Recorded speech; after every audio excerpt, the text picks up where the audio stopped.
مجيد. اللهم بارك على محمد وعلى آل محمد كما باركت على إبراهيم وعلى آل إبراهيم إنك حميد مجيد. بلغ العلا بكماله كشف الدجى بجماله حسنت جميع خصاله صلوا عليه وآله. দারুস-সুন্নাহ মাদ্রাসা ও তিলকানার হাফেজ ছাত্রদের দস্তরবন্দি উপলক্ষে বার্ষিক মাহফিলের সম্মানিত সভাপতি হযরত উলামায়ে কেরাম, তুলাবায়ে ইলম, আইম্মায়ে মাসাজিদ, আমার সামনে উপস্থিত দিন প্রিয় ইসলাম প্রিয় বেরাদারানে মিল্লাত, পর্দার আড়ালে আমার শ্রদ্ধেয় মা বোনেরা, সকলকেই অন্তরে অন্তঃস্থল থেকে জানাই আন্তরিক মোবারকবাদ। সবটুকুন শুকরিয়া আল্লাহ সুবহান মহিয়ান গরিয়ান সর্বশক্তিমান ওই আল্লাহ তাআলার জন্য, যিনি আজকের এই মুনাব্বার মুতাবাররাক আজিমুশ শান মাহফিলে আসার বসার মতো তৌফিক এনায়েত করলেন। এজন্য আসুন কালিমাতুশ শুকুর সম্মিলিত কণ্ঠে একবার পড়ে নেই আলহামদুলিল্লাহ। বেশুমার সাউন্ডটা একটু মিষ্টি করে, বেশুমার অগণিত অসংখ্য দরুদ ও সালাম সৃষ্টির সেরা আকর্ষণ বিশ্ব সভার সভাপতি, সমস্ত নবীদের মাথার মুকুট, সাইয়্যিদুল মুরসালিন রাহমাতাল লিল আলামিন, আফতাবে নবুওয়াত, সরদারে দো জাহান, সাইয়্যিদানা শাফি'ানা হাবিবানা মাওলানা মুহাম্মাদুর রাসূলুল্লাহ সাল্লাল্লাহু আলাইহি ওয়াসাল্লামের উপর। সম্মানিত হাজিরিন, আজকের এই মাহফিল দিস্তারে ফজিলত উপলক্ষে এক ঝাঁক হাফিজুল কোরআনকে সম্মান সূচক মাথায় পাগড়ি পরিধান করানো হবে। এই পৃথিবীতে আল্লাহ পাক সমস্ত সৃষ্টিকুলের ভিতরে দিয়েছেন রূহ, জীবন। জীবন ছাড়া এই পৃথিবীর মাখলুকের বেঁচে থাকার কোন সম্ভাবনা নাই। আমরা পৃথিবীতে যা কিছু দেখি সব কিছুর ভিতরে রূহ আছে, প্রাণ আছে। আমরা শুধু মনে করি যেই প্রাণী, যেই মাখলুক জায়গা স্থানান্তর করতে পারে, মুভ করতে পারে, শুধুমাত্র তাদেরই জীবন আছে। ব্যাপারটা এরকম নয়, বরং জড় পদার্থের ভিতরেও আল্লাহ রাব্বুল আলামিন প্রাণ দিয়েছেন, প্রাণের সঞ্চার করেছেন। সুবহানাল্লাহ। এজন্য কোরআনুল কারীমের ভিতরে আল্লাহ বলছেন, ওয়া ইম মিন শাইইন ইল্লা ইউসাব্বিহু বিহামদিহি ওয়ালাকিন লা তাফকাহুনা তাসবিহাহু। এই পৃথিবীতে যত বস্তু আছে সমস্ত বস্তুই আমি আল্লাহর জিকির করে। সুবহানাল্লাহ। যা আমরা দেখি, যা দেখি না, এই পৃথিবীতে ছোট বড় যত মাখলুক আছে সব মাখলুক কার জিকির করে? সব মাখলুক, সব সৃষ্টি আমার আল্লাহর জিকির করে। যেমন এই পৃথিবীতে আল্লাহ পাক যত মাখলুক সৃষ্টি করেছেন সব আল্লাহর হুকুম মেনে চলে। যেমন আকাশের চাঁদ, এটা একটা মাখলুক। দিনের বেলা সূর্য একটা মাখলুক। এই সূর্য আর চাঁদ, গ্যালাক্সি, ব্ল্যাক হোল, এরপরে আপনার যত ধরনের গ্রহ উপগ্রহ আছে, বুধ, বৃহস্পতি, মঙ্গল, শনি, যত গ্রহ উপগ্রহ আছে সব কিছুই, সবগুলাই এক একটা আল্লাহর মাখলুক, আল্লাহর সৃষ্টি। এই সবগুলাই কার হুকুম মানে? কার হুকুম মানে?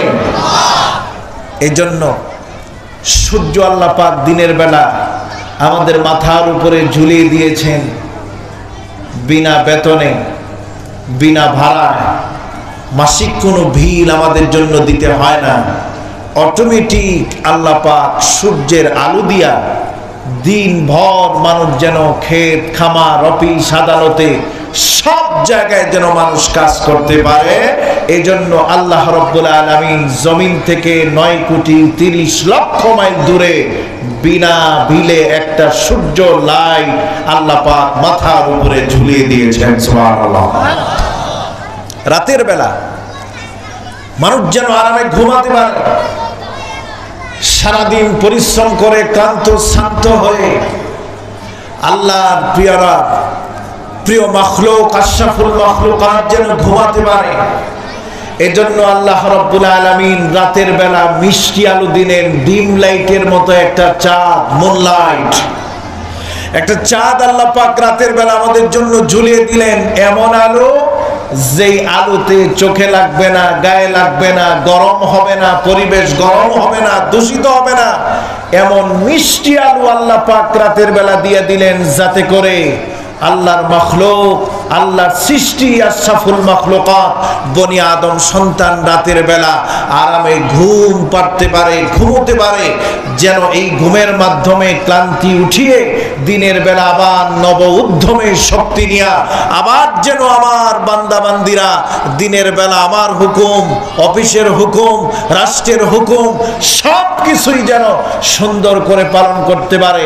এজন্য আমি মানুষদেরকে এনার্জেটিক, স্বাস্থ্যসম্মত রাতের বেলা মিষ্টি আলোর ব্যবস্থা তাদের জন্য করেছি। এই সূর্য জন্মের পর থেকে দেখতেছি আমরা দিনের বেলা উঠে সন্ধ্যাবেলা অস্ত যায়, আর রাতের বেলা চাঁদ উঠে। এই চাঁদ রাতের বেলা উঠে আবার রাতেই নিমিষেই শেষ হয়ে যায়।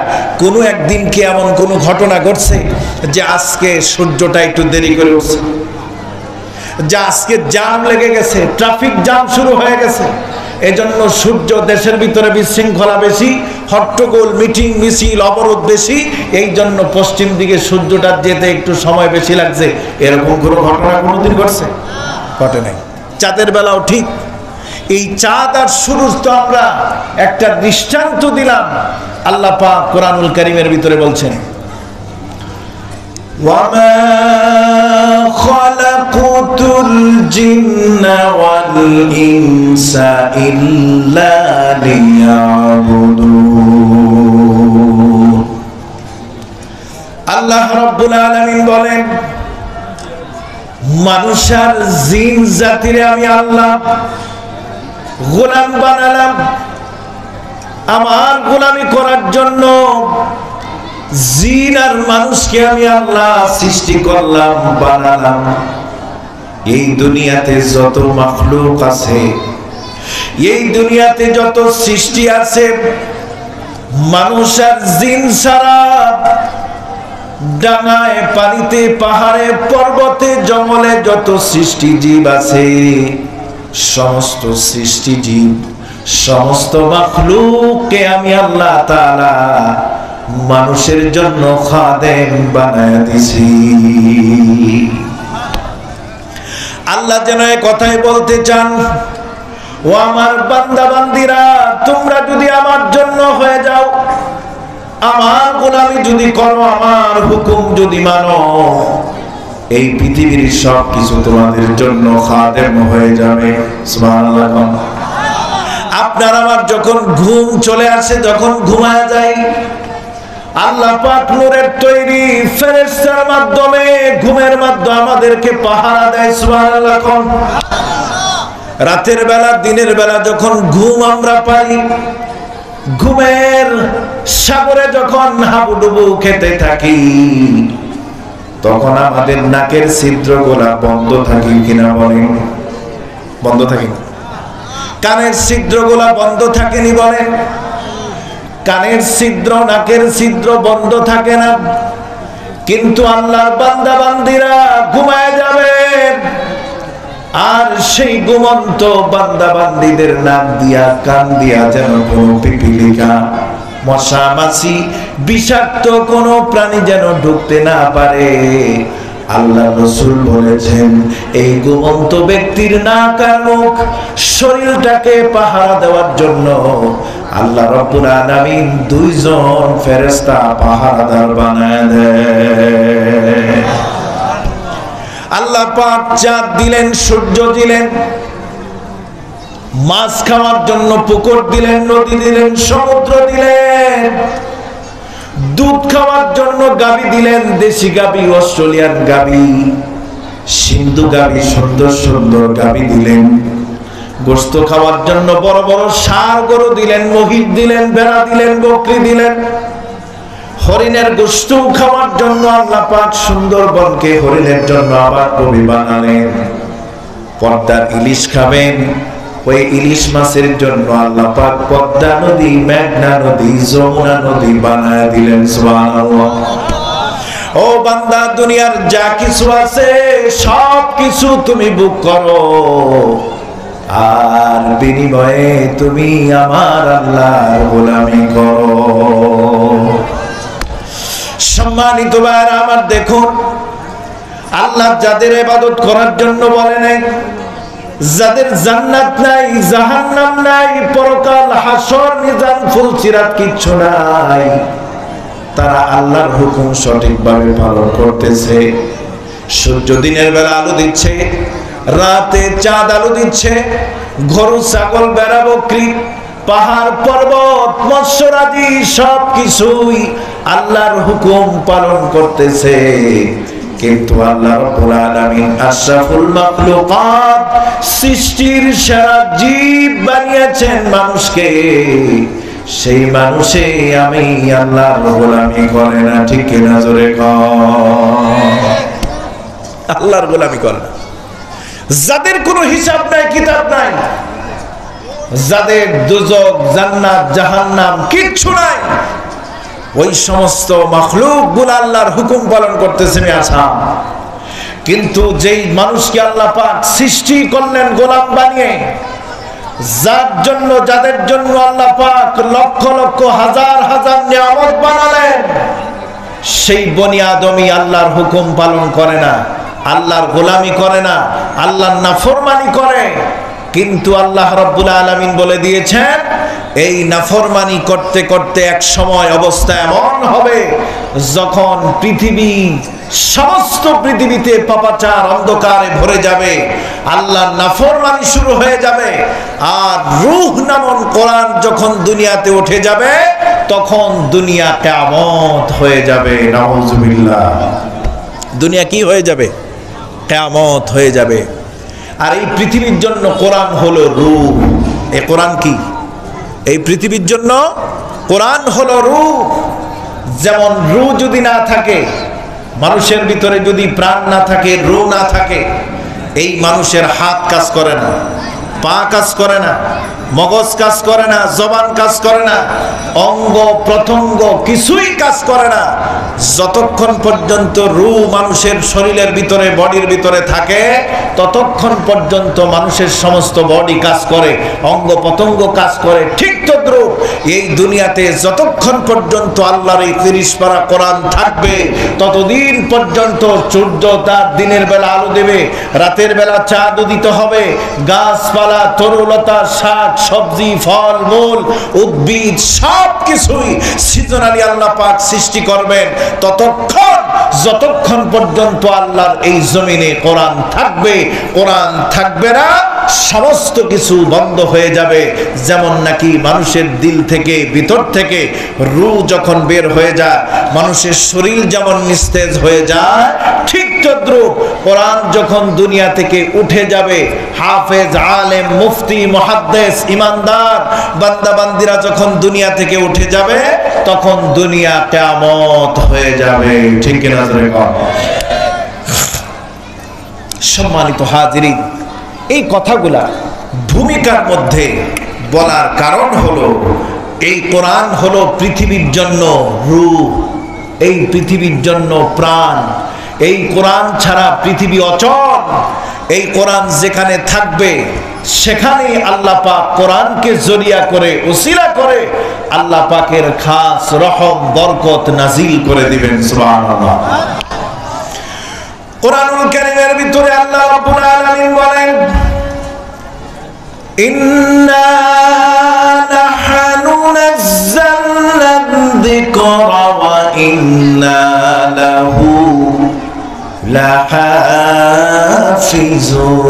লাহাফিজুন। এই কোরআনকে আমি আল্লাহ সৃষ্টি করলাম, এই কোরআনকে আমি আল্লাহ নাজিল করলাম, এই কোরআন আমি আল্লাহ রাব্বুল আলামিন নিজেই রক্ষণাবেক্ষণ করব, হেফাজত করব। দুনিয়ার মানুষ, বাইবেল আছে, ইনজিল আছে, জাবুর আছে, এই পৃথিবীতে যত ধর্মগ্রন্থ আছে তাম পৃথিবীর ভিতরে, হিন্দুদের ভিতরে তাদের ধর্মীয় গ্রন্থ ত্রিপাঠক, এরপরে রামায়ণ, এই সমস্ত কিতাবের, ধর্মীয় কিতাবের একজন হাফেজ খুঁজে পাওয়া যাবে না। তাওরাতের একজন হাফেজ খুঁজে পাওয়া যাবে না। ইনজিলের একজন হাফেজ তাম পৃথিবীর ভিতরে খুঁজে পাওয়া যাবে না। ইহুদি, বৌদ্ধ, খ্রিস্টান, নাসারা, যত ধর্মের লোক পৃথিবীতে আছে, এই সমস্ত ধর্মের লোকদেরকে আপনি যদি চ্যালেঞ্জ করেন, তাওরাতের একজন হাফেজ আমাদের সামনে আনো, বাইবেলের একজন হাফেজ আমাদের সামনে আনো, ইনজিলের একজন হাফেজ আমাদের সামনে আনো, তামাম পৃথিবীর সব ধর্মের লোকেরা আপনার সামনে হেরে যাবে। কিন্তু এই কোরআনুল কারীমের হাফেজের সংখ্যা 1-2 জন, 1 লক্ষ, 2 লক্ষ, 5 লক্ষ নয়, বরং OICর হিসাব অনুযায়ী তামাম পৃথিবীতে ভালো মানের, আন্তর্জাতিক মানের হাফেজের সংখ্যা হলো 4,30,00,000,000। আর একটু আস্তে করে কোন সুবহানাল্লাহ। আপনারা তো এই হাফিজুল কোরআন বিশ্ব জয় করে যখন এয়ারপোর্টে আসে, তখন তো ফুলের মালা নিয়ে যান না। ওই আবেদ আলী, সৈয়দ আলী শখটা একটা মারছে, খেলা একটা জিতছে, বাস ফজরের আগে যায় হাজির এয়ারপোর্টে। ঠিক না বে ঠিক? ছক্কা মারার লাগে আপনি ফুলের মালা নিয়ে যান। এই ছক্কাওয়ালা আপনাকে কোন উপকার করবে বলেন? এই ছক্কাওয়ালা তো 2-1 দিন ভালো ছক্কা মারার পরে, এরপরে এই ছক্কাওয়ালার আর খুঁজে পাওয়া যায় না। কিন্তু হাফিজুল কোরআন শুধু বাংলাদেশে নয়, শুধু জমিনের উপরে নয়, শুধু কবরের জগতে নয়, বরং কবর, মিজান, ফুলসিরাত, হাসর, এমনকি জান্নাতের দরজা পর্যন্ত হাফিজুল কোরআন আপনার সহযোগিতা করবে। আমি আসবো সেই কথায়। আজকে আমাদের দেশ, এই সমস্ত মাদ্রাসাগুলোর মধ্যে সরকার কোনো ডোনেশন দেয় না। বাজেটের মধ্যে সরকারের কোনো লিস্টি কোনো কওমি মাদ্রাসা নাই। ঢাবি, বুয়েট, চুয়েট, এই সমস্ত শিক্ষা প্রতিষ্ঠানে সরকার বাৎসরিক একটা বাজেট দেয়। এই বাজেটের টাকায় আমরা কি পাই? এই বাজেটের টাকা দিয়া পাই মানিকের মতো সেঞ্চুরি ধর্ষণকারী মতো লোক। এই বাজেটের টাকায় আমাদের দেশে ওই শিল্প গোষ্ঠী নাচনেওয়ালি তৈরি হয়, মসজিদ আজান বন্ধ করে দেওয়া হয়, মহিলাদেরকে নামাজ পড়তে গেলে তাদেরকে জঙ্গি আখ্যা দেওয়া হয়, ছাত্ররা ছেলেমেয়েরা যদি নামাজ পড়ে, ছাত্ররা যদি নামাজ পড়ে তাদেরকে জিএমবি জঙ্গি তকমা দিয়ে তাদেরকে বহিষ্কার করা হয়। ঠিক কিনা জোরে কর। এই 95 ভাগ মুসলমানের দেশে বিগত 15 বছর পর্যন্ত যারা ভারতের দালালি করেছে, নামাজি ছেলে মেয়েদেরকে যারা অপমানিত অপদস্থ করেছে, আজকের বাংলাদেশ তাদের হাতেই নিরাপদ। ঠিক কিনা জোরে কর।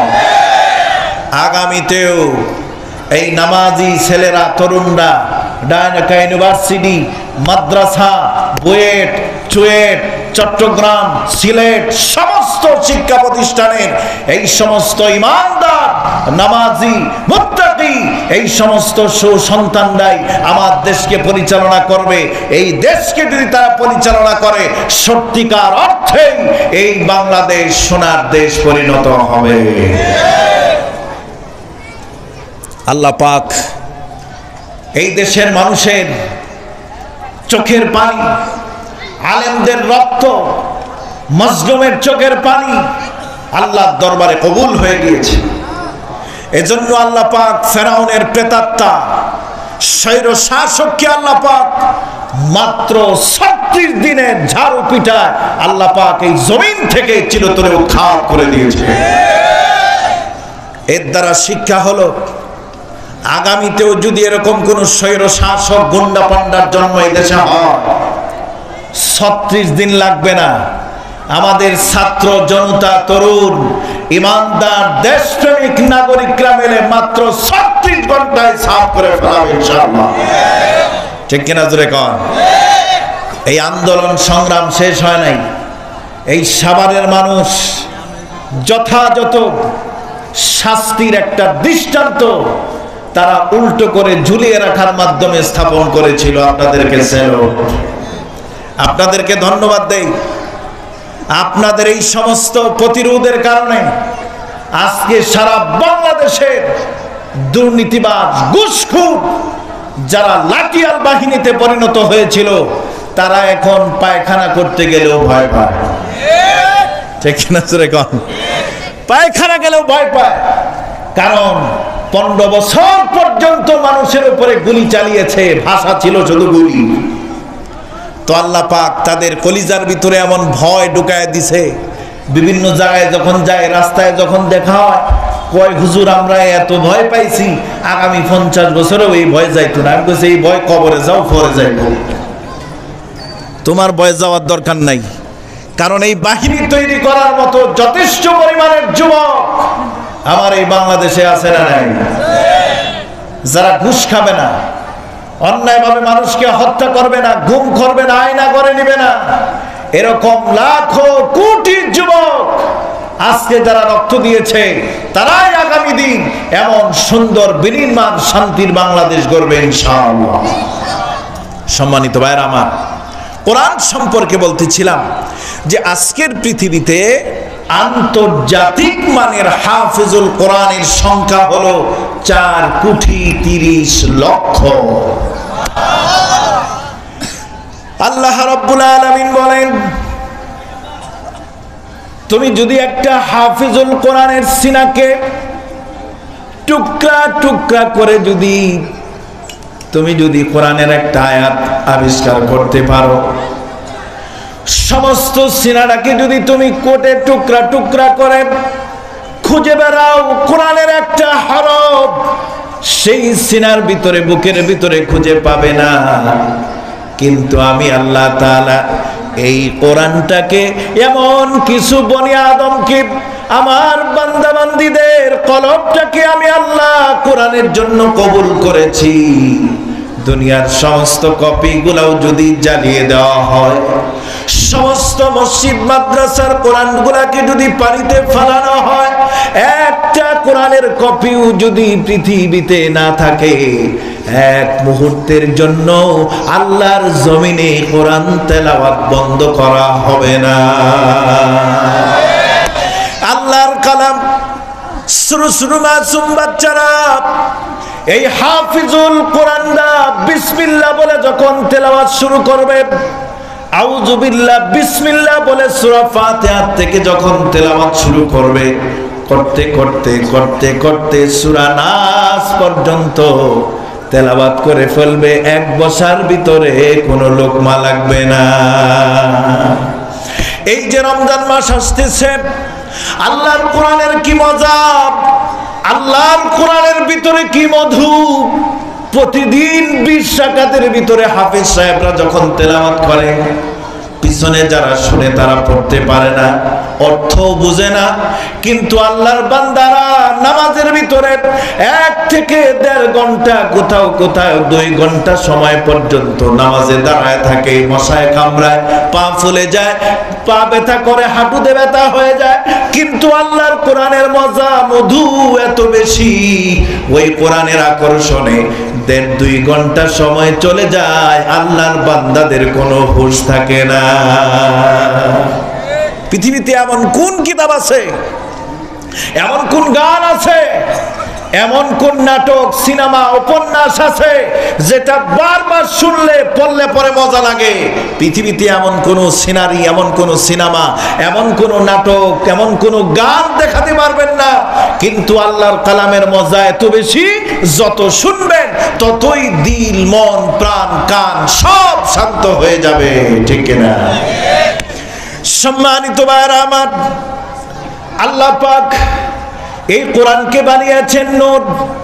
কিতাবুন আনজালনাহু ইলাইকা লিতুখরিজান নাসা মিনাজ যুলুমাতি ইলান নূর। এই কিতাবকে আল্লাহ পাক নূর বানিয়েছেন। কেমন নূর? এই যে দিনের বেলা সূর্য আলো দেয়, এই আলো দিয়া জগৎ আলোকিত হয়, পৃথিবী আলোকিত হয়, আল্লাহ পাক তামাম পৃথিবীতে আলোকিত করেন। এই কোরআনের আলো দিয়া আল্লাহ পাক মানুষের অভ্যন্তরীণ কলব জগৎ, ভিতর জগৎকে আলোকিত করেন। এই দুনিয়ার সূর্য জমিন থেকে 9,30,00,000 মাইল দূরে সূর্য, এই সূর্যের আলোকে, এই সূর্যের গতিকে, এই সূর্যের শক্তিকে তাম পৃথিবীর বাইডেন প্রশাসন, Vladimir Putin, China, America, Europe, Japan সব শক্তিধর রাষ্ট্র মিলেও যদি একত্রিত হয়ে আল্লাহর সেই সূর্যের আলো গতিপথ যদি রোধ করতে চায়, বন্ধ যদি করতে চায়, ও আমার মুসলমান ভাইরা আপনারা বলুন, আল্লাহর এই সৃষ্টি সূর্যের আলো আর গতি পৃথিবীর কোন শক্তিকে বাধাগ্রস্ত করতে পারবে কিনা? আরো জোরে বলেন, পারবে না। তার কারণ হলো এই সূর্য আল্লাহর সৃষ্টি, এই সূর্য আল্লাহর দান, এই সূর্য আল্লাহর হুকুম মানে। এই জন্য তাম পৃথিবীর সমস্ত শক্তি মেলে দুনিয়ার বাহ্যিক দৃষ্টি দিয়া যেই জগৎটাকে আলোকিত করে, এই জগতের আলোকে যেমন নির্বাপন করা যাবে না, শেষ করা যাবে না, গতি রোধ করা যাবে না, ঠিক তদ্রূপ আল্লাহ রাব্বুল আলামিন মানুষের কলব জগতে, অন্ধকারের ভিতরে মানুষের অভ্যন্তরীণ আরেকটা জগৎ আছে, সেই জগতের নাম হলো কলবের জগৎ।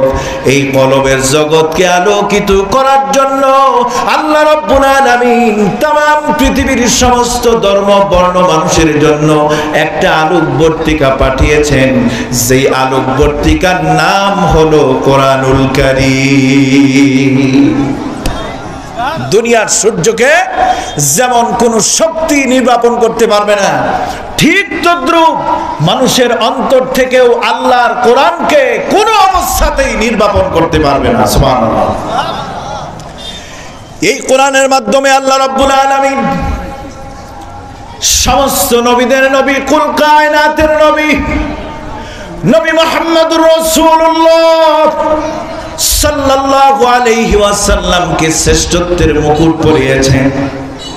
এই কোরআন আল্লাহ পাক রাসূলুল্লাহকে দিলেন, আল্লাহ রাসূলকে মেরাজ দিলেন। 3000-এর অধিক রাসূলুল্লাহকে আল্লাহ পাক মুজিজা দিলেন। তার মধ্যে উল্লেখযোগ্য মুজিজা হলো কোরআন। আর একটা মুজিজা হলো মেরাজ। এই কোরআন আসার পরে এই দুনিয়াতে পূর্ববর্তী আসমানি কিতাবের সব হুকুম রহিত হয়ে গেছে। কারণ কোরআন হলো আলিনর, এই কোরআন হলো শ্রেষ্ঠ নবীর উপরে নাজিলকৃত কোরআন। সমস্ত নবীদের নবী যেমন নবী মুহাম্মদুর রাসূলুল্লাহ সাল্লাল্লাহু আলাইহি ওয়াসাল্লাম, ঠিক তদ্রূপ সমস্ত কিতাবের সর্দার কিতাব হলো কোরআনুল কারীম। সুবহানাল্লাহ। এই কোরআনুল কারীম কেমন কিতাব? এই আসমানি কিতাবগুলিকে আল্লাহ রাব্বুল আলামিন সরাসরি সমস্ত নবীদের উপরে আল্লাহ পাক নাজিল করেছেন, আর সমস্ত নবীদের শিক্ষক হলেন স্বয়ং আল্লাহ। সমস্ত নবীদের শিক্ষক কে? আল্লাহ। সমস্ত নবীদেরকে আল্লাহ পাক নিজে শিক্ষা দিয়েছেন। দুনিয়ার কোন ইউনিভার্সিটি, কলেজে, মাদ্রাসায় কোন পয়গম্বর পড়াশোনা করেন নাই। হুজুরে পাক সাল্লাল্লাহু আলাইহি সাল্লামের কাছে যখন ওহীর মাধ্যমে সূরা আলাকের 5টি আয়াত নাজিল হলো, হেরা পর্বতের ভিতরে, যেই পর্বতের ভিতরে রাসূলুল্লাহ সাল্লাল্লাহু আলাইহি সাল্লাম 3টা চিল্লা দিলেন। কয়টা চিল্লা? 3টা চিল্লা দেওয়ার পরে হযরতে জিবরাইল আমিন কোরআন নিয়ে যখন আসলেন, বললেন ইকরা, আপনি পড়ুন। রাসূলুল্লাহ বললেন মা আনা বিকারিন, আমি পড়তে পারি না, আমি পড়তে জানি না। এভাবে 3বার বললেন। এরপরে আল্লাহ পাক জিবরাইলকে বলে দিলেন বলো, সে যেন আমি প্রভুর নামে পড়ে। কারণ নবী মুহাম্মদুর রাসূলুল্লাহ মনে করতেছে যে জিবরাইল আমার শিক্ষক হবে কেন, জিবরাইল আমার শিক্ষক হবে কেন? আমি তো আল্লাহর কাছ থেকে শিখবো, আমি তো উম্মি নবী, আমাকে শিক্ষা দিবেন স্বয়ং আল্লাহ। আমি নবী মুহাম্মদুর রাসূলুল্লাহ শিক্ষক কোন অবস্থাতেই কোন ফেরেশতা হতে পারে না। সুবহানাল্লাহ। এবার জিবরাইল বললেন বিসমিক ইকরা বিসমি রাব্বিকাল্লাযী খালাক। আল্লাহ রাসূলের সামনে হযরতে জিবরাইল বললেন পড়ুন আপনার প্রভুর নামে, যিনি আপনাকে সৃষ্টি করলেন। এই ইকরা বিসমি রাব্বিকাল্লাযীর ভিতরে নারী আর পুরুষ আল্লাহ রাব্বুল আলামিন এই পৃথিবীর সমস্ত মানব বর্ণগুলিকে বলেছেন পড়ো। কার নামে? তোমার প্রভুর নামে। যত পড়া, কোরআনের যত পড়া পড়বা, কোরআন যখন তেলাওয়াত করবা পড়বা তোমার প্রভুর নামে, আর কথা বলবা আল্লাহর সাথে। এই জন্য দুনিয়ার মানুষ যদি কথা বলতে চায় সে যেন কোরআন তেলাওয়াত করে। সুবহানাল্লাহ। কেউ যদি আল্লাহর কথা শুনতে চায় সে যেন কোরআন তেলাওয়াত শুনে। কারণ এই কোরআন হলো আল্লাহর কথা, আল্লাহর কালাম। হযরতে মুসা কালিমুল্লাহ, আল্লাহ পাক মুসার উপাধি দিলেন কালিমুল্লাহ, আর কোরআনের নাম রাখলেন কালামুল্লাহ। মুসার নাম কালিমুল্লাহ, কোরআনের নাম কালামুল্লাহ। পার্থক্য কি? হযরতে মুসা আলাইহিস সালাম ছোট্টবেলায় জিহ্বা পুড়ে গেল, তুতলামি ভাব চলে আসলো।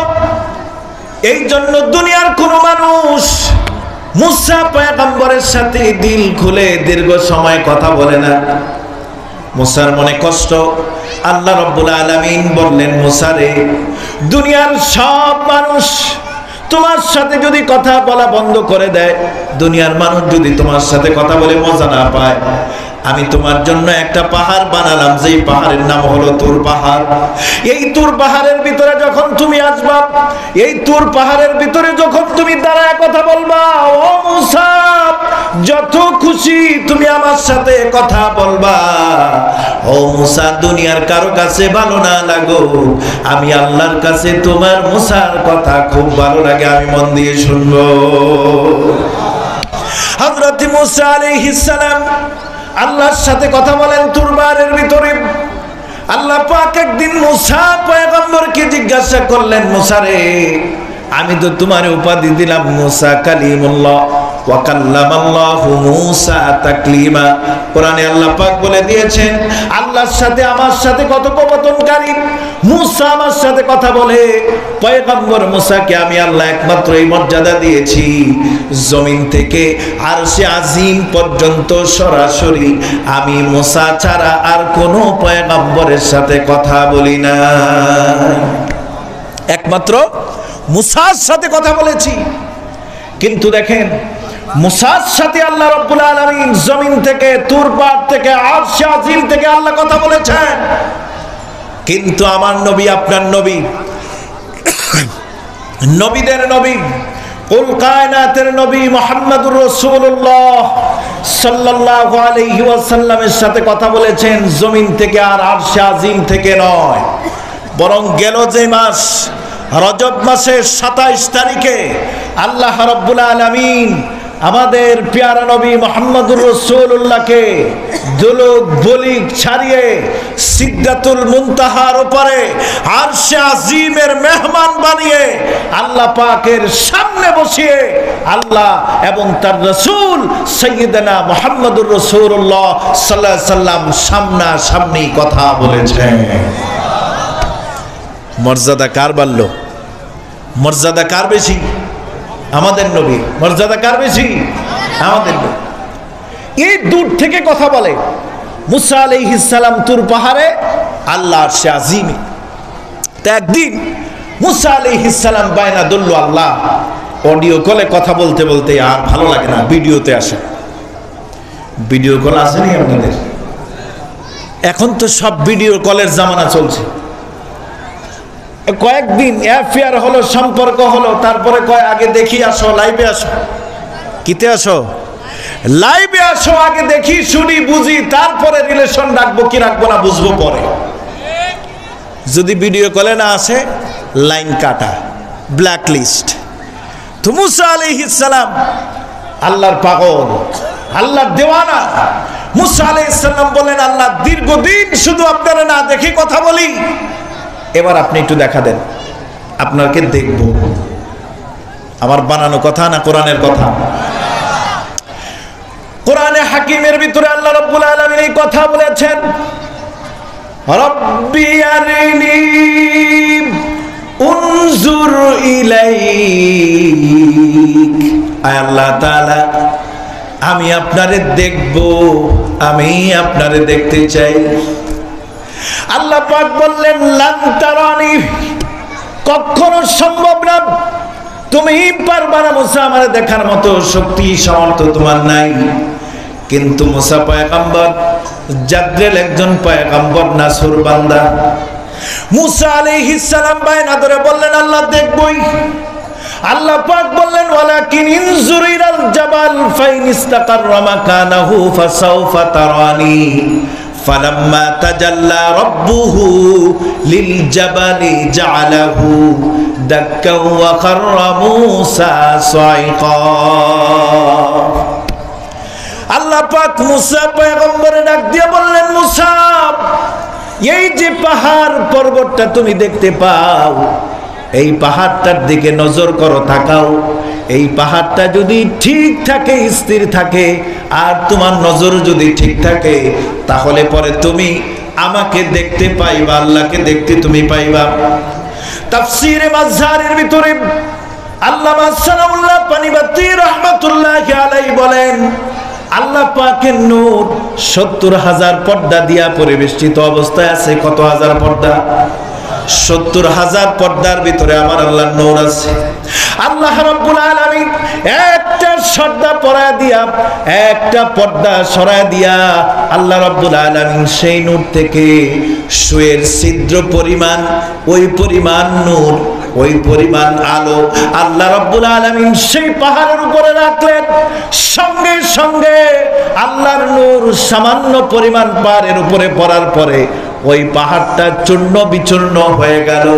মুসা আলাইহিস সালাম চোখ একেবারে বিভ্রান্ত হয়ে গেল, বেহুশ হয়ে মুসা পয়গম্বর পড়ে রইলেন।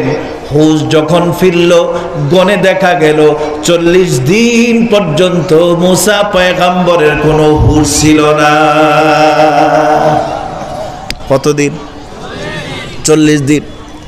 তাফসীরে জালালাইনের ভিতরে পাওয়া যায় হযরত মুসা আলাইহিস সালাম বলেন, সামান্য একটু নূর, কেমন নূর, সুয়ের ছিদ্র পরিমাণ, যেই ছিদ্র, এই পরিমাণ ছিদ্র দিয়া যতটুকু আলো আসতে পারে, এই পরিমাণ নূর ওই যে পাহাড়ের উপরে উঠলো, এক ঝলক আমি দেখার কারণে আমার চোখের পাওয়ার এমন বেড়ে গেল। আমি 40 দিন পরে যখন তাকাতে লাগলাম, তখন আমি দেখলাম 40 মাইল পর্যন্ত আমার দৃষ্টি বেড়ে গেছে। আমি 40 মাইল পর্যন্ত আমার হাতের তালার মতো দেখতে পাই। হাতের তালা যেমন কাছে থেকে দেখি, মুসা আলাইহিস সালাম বলেন আমি 40 মাইল পর্যন্ত দেখছি। আল্লাহর নূর সামান্য একটু আমার চোখের মধ্যে লাগছে, এই সামান্য নূরের কারণে আমার চোখের জ্যোতি এই পরিমাণ বেড়ে গেছে। কিন্তু আমার নবী, আপনার নবী, কুল কায়নাতের নবী সাইয়্যিদুনা মুহাম্মাদুর রাসূলুল্লাহ সাল্লাল্লাহু আলাইহি ওয়াসাল্লাম শুধুমাত্র জমিনে বসে থেকে না, আল্লাহ পাক সব আসমানের উপরে উঠালেন, বাইতুল মামুর পার করলেন, সিদরাতুল মুনতাহার উপরে নিলেন, শরীফুল কলাম সমস্ত কিছু অতিক্রম করার পরে আল্লাহ রাব্বুল আলামিন রাসূলুল্লাহকে আরশে আজিমের মেহমান বানালেন। আল্লাহর রাসূল فكان قاب قوسين أو أدنى, একটা ধনুক তীর পরিমাণ দূরত্বে আল্লাহ এবং তার রাসূল। তাও সুবহানাল্লাহ কন্যা, 1 থেকে 1.5 হাত 2 হাত দূরত্বে আল্লাহ এবং রাসূল। আল্লাহ পাকের রাসূল রাআইতু রাব্বি আযজা ওয়া জাল। আব্দুল্লাহ ইবনে আব্বাস রাদিয়াল্লাহু তাআলা আনহু বলেন, রাসূলুল্লাহ আল্লাহকে দেখেছেন। আম্মা জানা আয়েশা রাদিয়াল্লাহু তাআলা আনহা বলেন, আল্লাহকে আকৃতিতে দেখেন নাই, আল্লাহর নূর দেখছেন।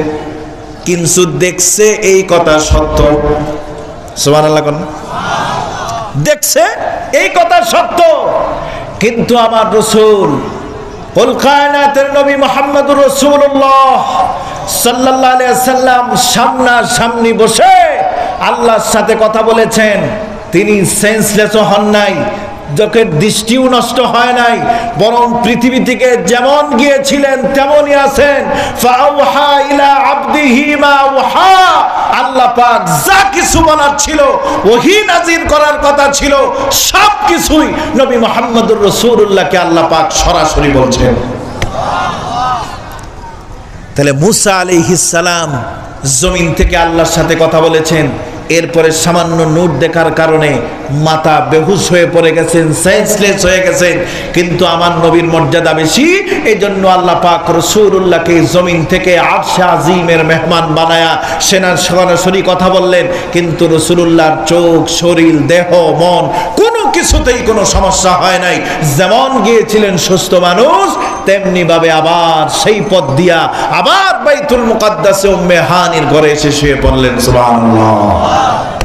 বলতেছিলাম মুসাকে আল্লাহ পাক বলছেন মুসা কালিমুল্লাহ, আর কোরআনের নাম দিয়েছেন কালামুল্লাহ।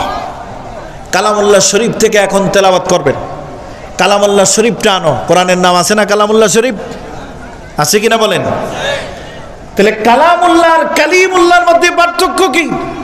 ওই মুসা আলাইহিস সালাম সেখানে গেছেন আল্লাহর সাথে কথা বলবেন, তো কথা বলতে বলতে এক সময় আল্লাহ পাক বলছেন, মুসা তোমার সাথে তো আমি সরাসরি কথা বলি, এই জন্য তুমি খুব খুশি, নিজেকে আত্মতৃপ্তির ঢেকুর তুলো।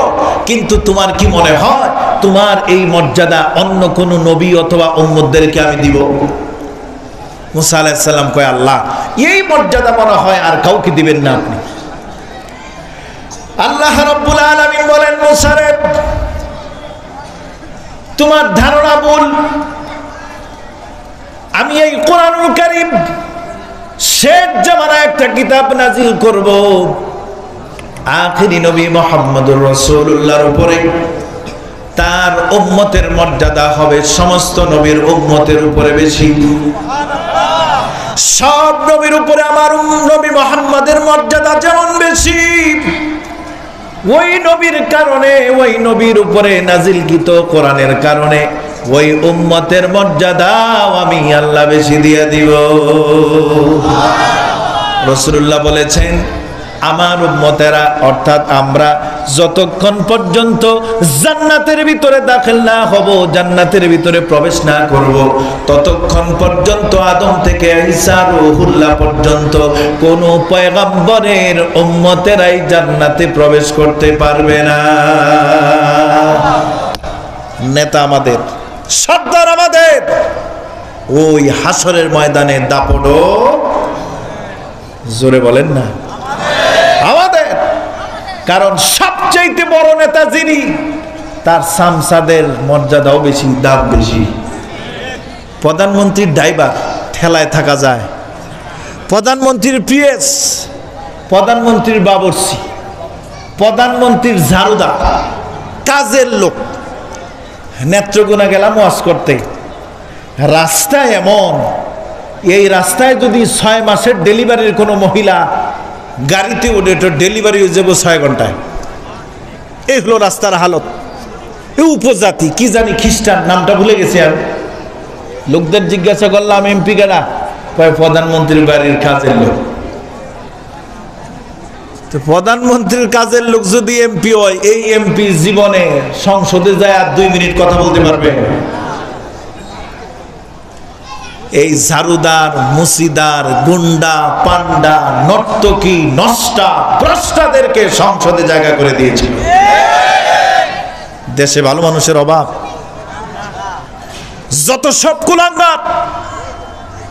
এই বর্তমানেও কিছু নষ্ট উপদেষ্টা আমাদের এই ইউনূস সাহেব ঢুকাইছে। তার মধ্যে 1 নম্বরের নষ্টা ভ্রষ্টা হলো ফারুকী, ঠিক কিনা বলে? আর একটা হলো আসিফ নজরুল।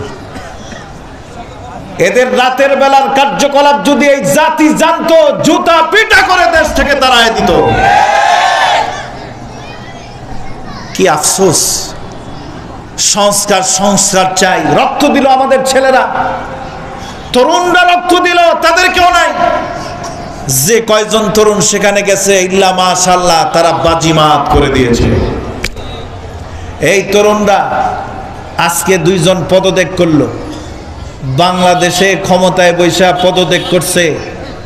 ওই ষাঁড় গরু যেমন বাচ্চা দেওয়া অসম্ভব, কোন মন্ত্রী এমপি পদত্যাগ করাও। আমাদের দেশে এই ঘটনা আছে যে না, আমি এই সেক্টরে আমি ফেল, দুর্নীতিগ্রস্ত হয়ে গেছে আমার মন্ত্রণালয়, এই জন্য আমি মন্ত্রী বাহাদুর পদত্যাগ করলাম। বিশ্বের সব দেশে মান সম্মান আছে, মান সম্মানের ইজ্জত আছে, কিন্তু বাংলাদেশে যত যাই বলুক ভাই, তাল গাছটা আমার চা। মন্ত্রী তো আছি, কিন্তু এই 2 জন উপদেষ্টা আজকে পদত্যাগ করলো। এই তারুণ্যের অহংকার, এই হাসানাত আব্দুল্লাহ, আরেকজনের নাম জানি কি, হ্যাঁ, আরে না, নাহিদুল ইসলাম, সার্জি সালাম তো উপদেষ্টা না। এই 2 জন পদত্যাগ করলো। যাদের ভিতরে রুচিবোধ আছে, দেশত্ববোধ, মাতৃভাষার প্রতি মহাব্বত যাদের আছে, ইসলামের মূল্যবোধ যাদের আছে, এই সমস্ত তরুণদেরকে আগামীর দিনে নিজেদের নেতা বানায় নেবেন। তাহলে স্বৈর শাসক আর পয়দা হবে না। তো সম্মানিত ভাইরা আমার, মুসা কালিমুল্লাহ আর কালামুল্লাহ, মুসা আলাইহিস সালাম 33 ঢেকুর তুলে বলল, আল্লাহ আমার মনে হয় এই মর্যাদার কাউকে দিবেন না। আল্লাহ রাব্বুল আলামিন বললেন, মুসা রে, আখিরি জামানার উম্মতের মর্যাদা তোমার চাইতে আরো বেশি বাড়ায় দিব। সুবহানাল্লাহ কোন। তোমারে আমি নাম দিয়েছি কালিমুল্লাহ। আখিরি জামান উম্মতের উপরে যে কোরআন নাজিল করব, ওই কোরআনের নাম হবে কালামুল্লাহ। আল্লাহর কালাম। তুমি আমার সাথে কথা বলো, তোর পাহাড়ে আইসা আইসা তুমি আমার সাথে কথা বলো। তোর পাহাড় ছাড়া আমি তোমার সাথে কথা বলি না। কিন্তু মুসা আখেরি নবীর উম্মতেরা ঘরে যদি নামাজ পড়ে, কোরআন যদি তেলাওয়াত করে, মসজিদে যদি নামাজ আদায় করে, বারান্দায় যদি পড়ে, হাঁটতে হাঁটতে যদি পড়ে, মাঠে ঘাটে জমিনে বসে যখনই কোরআন তেলাওয়াত করবে, আমি আল্লাহ ওই বান্দাদের সঙ্গে, বিশ্ব নবীর উম্মতের সঙ্গে যেখানে খুশি সেখানে বসে শুয়ে বসে আমি আল্লাহ তাদের সাথে কথা বলবো। তোমার জন্য নির্দিষ্ট স্টেশন আছে, তোর পারে আসা লাগবো, কিন্তু উম্মতি মুহাম্মাদির জন্য নির্দিষ্ট স্টেশনে আসার কোনো দরকার।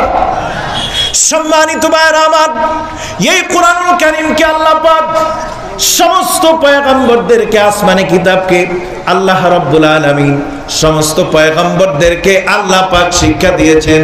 সমস্ত পয়গম্বরদের সরাসরি শিক্ষক হলেন আল্লাহ।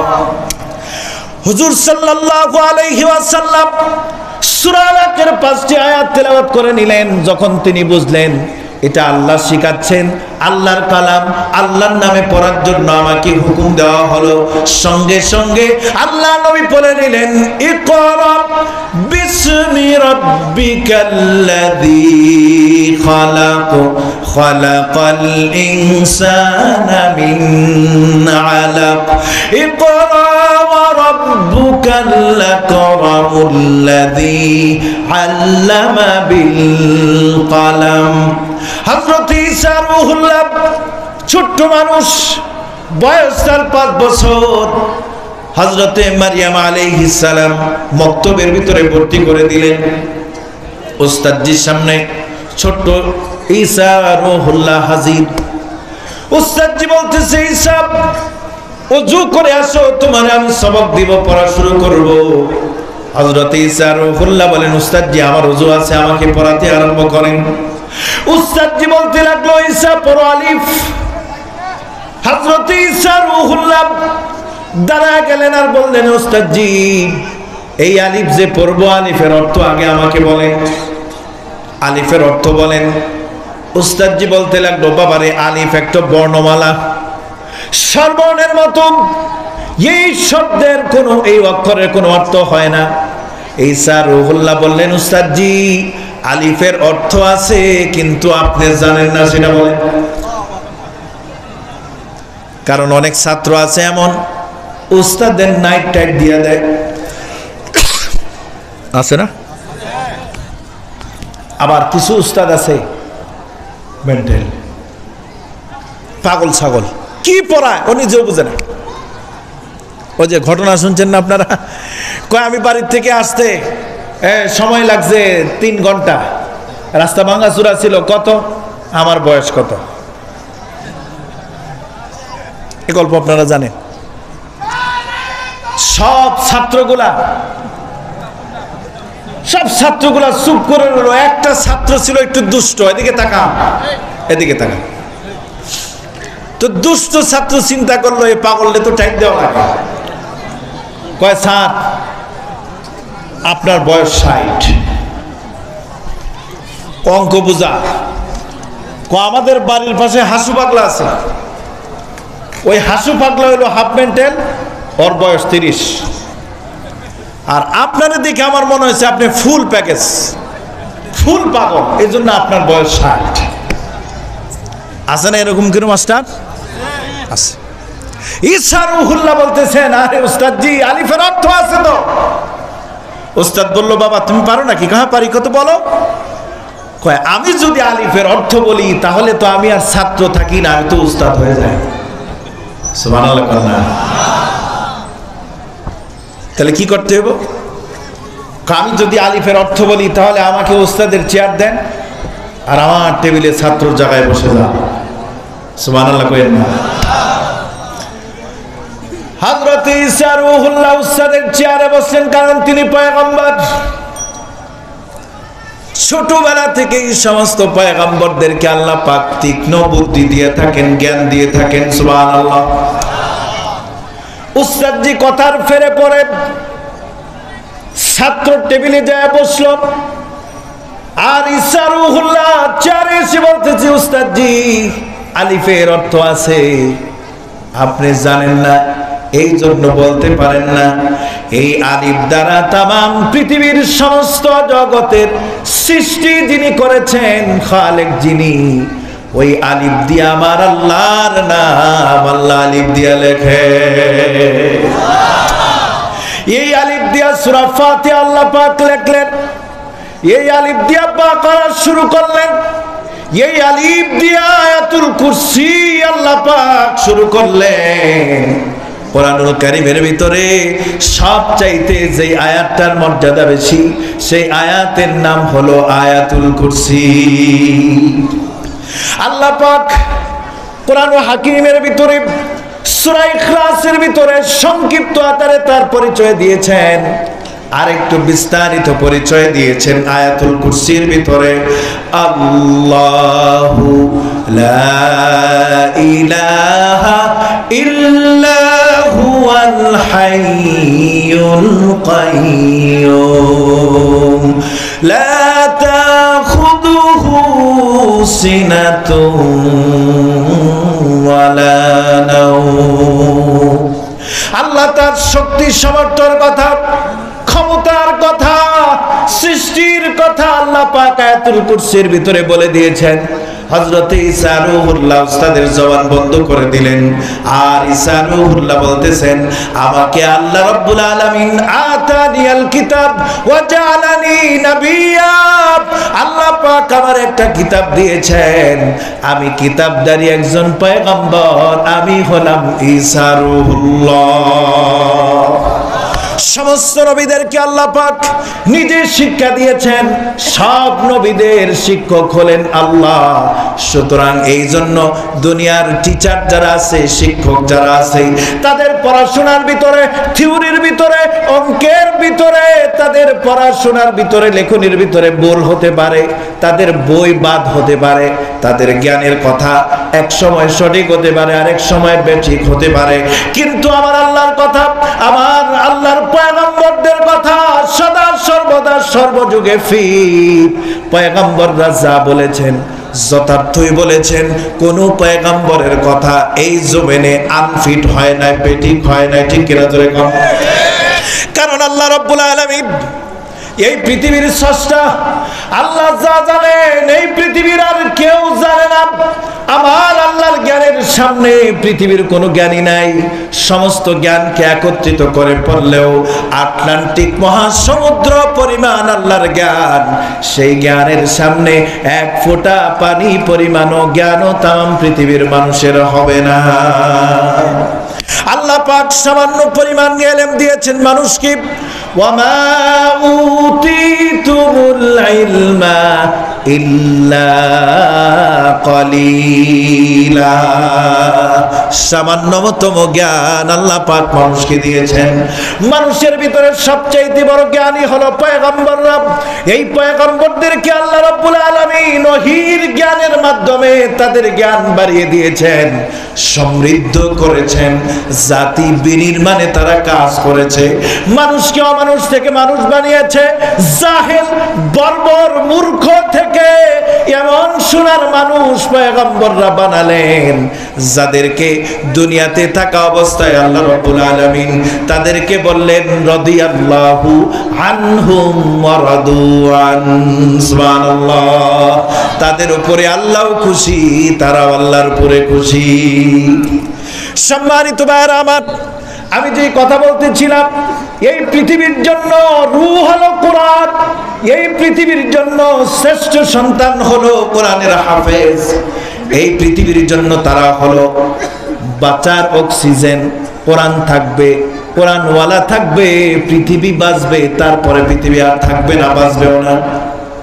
কিন্তু এই কোরআন যারা পড়বে, এই কোরআন যারা পড়াবে, এই কোরআনের মা বাপ যারা হবে, এই কোরআনের সংস্পর্শে যারা আসবে, কোরআন যারা শুনবে, কোরআনের সহযোগিতা যারা করবে, কোরআনকে যারা মহাব্বত করবে, তাদের মর্যাদা কি? রাসূলুল্লাহ সাল্লাল্লাহু আলাইহি ওয়াসাল্লাম বলেছেন, কুন আলিমান, তুমি আলেম হও, আও মুতাআল্লিমান, যদি আলেম হতে না পারো আলেমের ছাত্র হও। এই যে আপনারা আসছেন, আলেম ওলামারা বয়ান করবে, আপনারা সকলেই ছাত্র, সুবহানাল্লাহ। আপনারা যে ছাত্র হলেন, আপনাদের মর্যাদা কেমন? ইন্নাল মালাইকাতা লাতাদাউ আজনিহাতাহা রিদাল লিতালিবিল ইলম ওয়া ইন্না তালিবাল ইলমি ইস্তাগফিরু লাহু মান ফিস সামাওয়াতি ওয়াল আরদি হাত্তাল হিতানি ফিল মা। রাসূলুল্লাহ বলেছেন, যারা তালিবুল ইলম হলে কোরআন শিখার জন্য যারা ঘর থেকে বের হয়ে যাবে, আল্লাহর নূরের তৈরি ফেরেশতারা আপনাদের পায়ের নিচে নূরের পাখা বিছায়া দিছে। সমস্ত সৃষ্টিকুল, আকাশে যারা আছে, জমিনে যারা আছে, পাহাড় পর্বতে যারা আছে, নদী নালা খাল বিল সমুদ্রে যত সৃষ্টিকুল আছে, এমনকি গর্তের পিপিলিকা সমুদ্রের মৎস্যরাজি পর্যন্ত আপনাদের জন্য দোয়া করতেছে। কি দোয়া? আয় আল্লাহ তাআলা, অমুকের সন্তান অমুক আজকের এই দারুস সুন্নাহ মাদ্রাসার মাহফিলে যারা আসলো কোরআন শোনার জন্য, শিখার জন্য, আয় আল্লাহ তাআলা তাদের জিন্দেগীর গুনাহ গাথাগুলি তুমি মাফ করে দাও। সমস্ত সৃষ্টিকুল আপনাদের জন্য দোয়া করতেছে। কেন? আপনারা তালিবুল ইলম, কোরআনের ছাত্র হয়েছেন এই জন্য। সুবহানাল্লাহ। 3 নম্বরে অমুস্তামিয়ান, আলেমের সহযোগিতা করো, সাহায্য করো, সাপোর্ট করো। আলেম যদি হক কথা বলে, তার বিরুদ্ধে যখন ঘুষখোর খেপে যায়, জালেম খেপে যায়, গুন্ডা পান্ডা খেপে যায়, আওয়ামী লীগ যখন খেপে যায়, বিরাট একটা লাঠি লইয়া পাল্টা আঘাত করো। ঠিক কিনা জোরে কোন? 15 বছর পর্যন্ত ওয়াজের মাহফিল গুলাতে দিল খুলে কথা বলতে পারে নাই। জুলুম জালেমের ব্যাপারে হক কথা অনেক আলেম ওলামা বলতে পারে নাই। কিন্তু এখনো কিছু কিছু মাহফিলে তাদের দোসরেরা, আত্মীয়রা আবার বাধা দিচ্ছে নতুন করে। ঠিক কিনা জোরে কম? এই রকম বাধা যদি কোথাও আছে, আর আল্লাহর বান্দারা যদি আল্লাহর কোরআনকে, আলেমকে মহব্বত করে যদি গণদোলায় দিয়া ছেড়ে দেয়, উত্তম মাধ্যম দিয়া যদি ছেড়ে দেয়, আল্লাহ রসুল বলেছেন ওই সমস্ত ব্যক্তিদের 4টা পুরস্কার আল্লাহ দিয়ে দিবে। কয়টা পুরস্কার? যদি আলেমকে মহব্বত করো, 4 নম্বর হলো আলেমকে মুহিব্বান, আলেমকে মহব্বত করো। 4টা শ্রেণীর অন্তর্ভুক্ত যদি আপনারা হতে পারেন, আল্লাহ রাসূল বলেছেন তাদেরকে আমি 4 ধরনের পুরস্কারে ভূষিত করব। সুবহানাল্লাহ।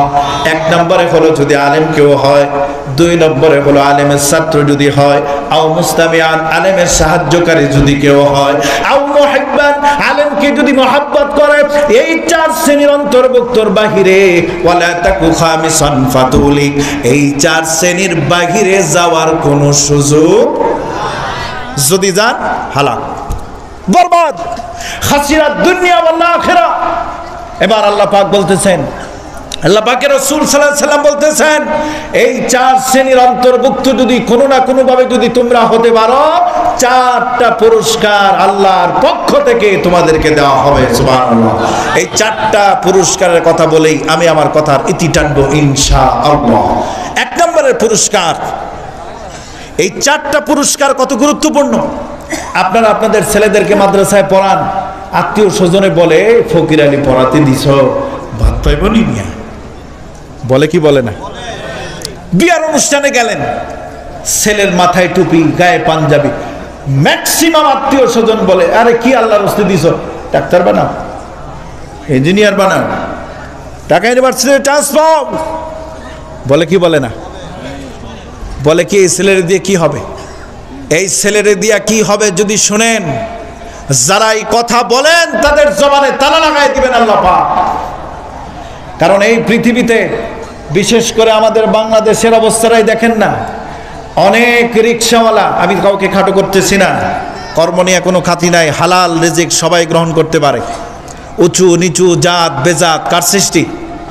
কার সৃষ্টি? Inter pass, honours masters complete, এমনকি বিসিএস পরীক্ষায় উত্তীর্ণ হয়েছে, কিন্তু বাপদাদা কেউ 71-এ মুক্তিযোদ্ধায় যায় নাই, এজন্য তারে বাপ। বাংলাদেশের ইতিহাসে এরকম ঘটনা নাই। দেশ স্বাধীন হয়েছে 54 বছর হয়েছে, মুক্তিযোদ্ধার বয়স 34 বছর। আছে না নাই? আপনাদের এলাকার মুক্তিযোদ্ধা মন্ত্রী আছিল, হায় হায় হায় হায়, খবর কি? 2 দিন আগে পেপারে দেখলাম ও নিজেই ভুয়া, ও নিজেই ভুয়া মুক্তিযোদ্ধা। তাহলে চিন্তা করেন, যেই দেশের মুক্তিযোদ্ধা মন্ত্রী নিজেই ভুয়া, সেই দেশের মুক্তিযোদ্ধাদের হালত কি? টুকায় টুকায় আইন না 34 বছর, 42 বছর, 44 বছর। জিজ্ঞাসা করা হইল, মিয়া সাহেব এ কেমনে মুক্তিযোদ্ধা হয়েছে? কয় ভারপ্রাপ্ত মুক্তিযোদ্ধা। বাপে মারা যাওয়ার সময় ওসিয়ত করে গেছে, বাবা আমি 71 তোর হাতে তুলে দিয়ে গেলাম, ভারপ্রাপ্ত মুক্তিযুদ্ধ হয়ে গেছে। দেখেন না নেম প্লেটের ভিতরে হোন্ডারের পিছনে লেখা মুক্তিযোদ্ধার বাগিনা, মুক্তিযোদ্ধার শ্বশুর, মুক্তিযোদ্ধার নাতি। এই মুক্তিযোদ্ধার ট্যাবলেট বিক্রি করে যারা 15 বছর ধোঁকা দিয়েছে, এই সব কয়টা 71-এ কলকাতায় বসে চীনাবাদাম খাইছে। যুদ্ধ করে নাই, রাইফেল কি জিনিস চিনে না, ওরা চিনে পিস্তল, টুসটাস। ওরা চিনে পিলখানায় কিভাবে আর্মিদেরকে হত্যা করা যায়, ওরা বুঝে শাপলা চত্বরে রাতের বেলা কিভাবে আলেমদেরকে হত্যা করা যায়। ওরা 71-এর সময় একটা লাঠিও হাতে নেয় না মিয়া সাহেব। এরা এই দেশের মানুষকে ধোঁকা দিয়ে, এই দেশের মানুষকে আবেগ তাড়িত করে মানুষকে ধোঁকা দিয়েছে। এই জন্য আজকের ইতিহাস, আসল ইতিহাস এক এক করে বের হতে আরম্ভ হয়েছে। যারা জাতির পিতা দাবি করত, আগামী দিনে দেখবেন ইনি হলো জাতির সবচেয়ে বড় ষড়যন্ত্রকারী। এবং জাতির 12টা বাজায় দিয়ে গেছে উনি। 7 দফার দাবি, ওই 7 দফার দাবির ভিতরে নাম্বার 1 দাবি ছিল বাংলাদেশের পররাষ্ট্র নীতি বলতে কিছুই থাকবে না, বাংলাদেশ বলতে আলাদা কোনো রাষ্ট্র হতে পারবে না। ওই ইন্দিরা গান্ধী যা বলবে তাই বাংলাদেশকে মেনে নিতে হবে। ওই 7 দফার ভিতরে ওইটাই ছিল, আর শেখ মুজিব সেটার ভিতরেই সাইন করেছিল। ধোঁকা দিয়েছে আমাদেরকে। কারণ আন্দোলন সংগ্রাম শুরু হলে যেই নেতা অসহায় আত্মসমর্পণ করে, আর যাই হোক সে কখনো বীর পুরুষ হতে পারে না। সম্মানিত ভাইয়ের আমার সময় শেষের দিকে, মহতারাম আসতেছেন, আমি আমার 4টা পয়েন্টে বলি। 1 নম্বরে বলছি যে আল্লাহ রসুল বলছেন আলেম হয়ে যাও, 2 নম্বরে ছাত্র হও, 3 নম্বরে সাহায্যকারী হও, 4 নম্বরে আলেমকে মহাব্বত করো। এই 4 শ্রেণীর অন্তর্ভুক্ত হলে আল্লাহ পাক তাকে 4টা পুরস্কার দিবেন। কয়টা পুরস্কার? 1 নম্বরের পুরস্কার, যে আলেমকে মহাব্বত করবে অথবা ভালোবাসবে, ছাত্র হবে, সাহায্য যারা করবে, মহাব্বত যারা করবে, আল্লাহ রসুল বলেছেন তাদেরকে আল্লাহ পাক দুনিয়াতে সম্মানের জীবন দান করবে।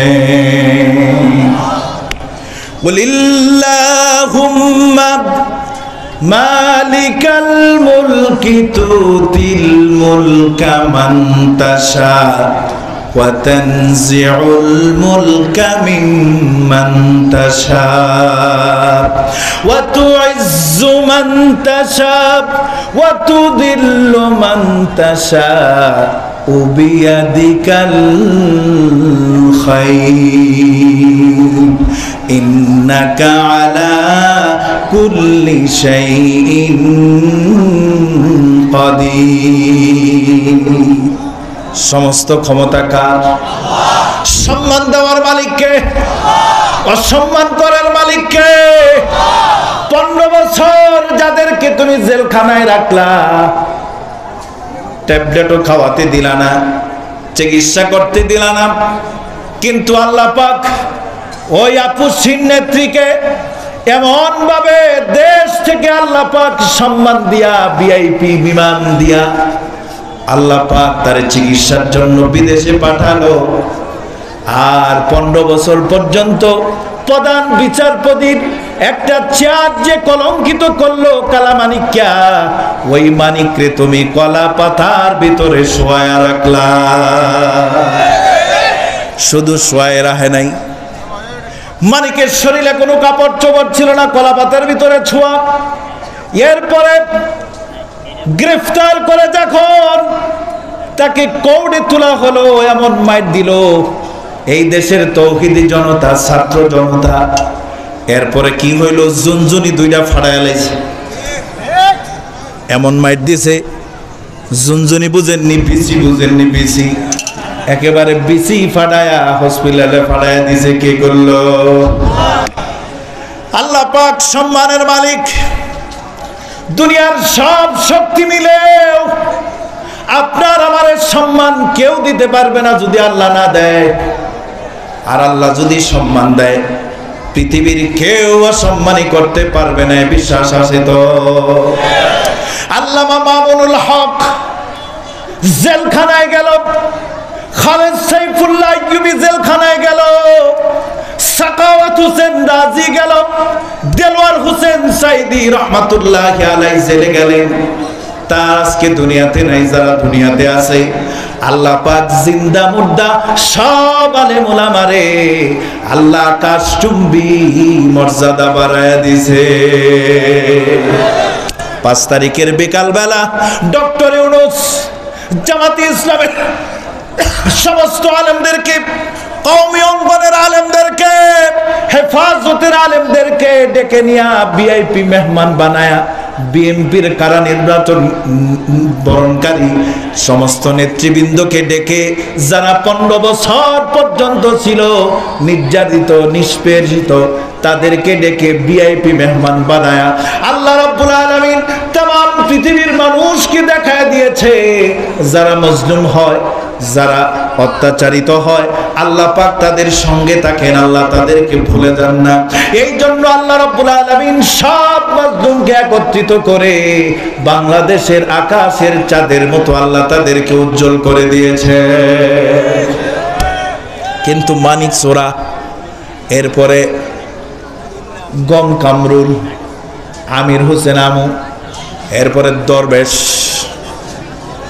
কি বেশ দরবেশ, এই দরবেশ ঠেলা খায় আর দাড়িটা কামায় ফেলাইছে। নাউজুবিল্লাহ।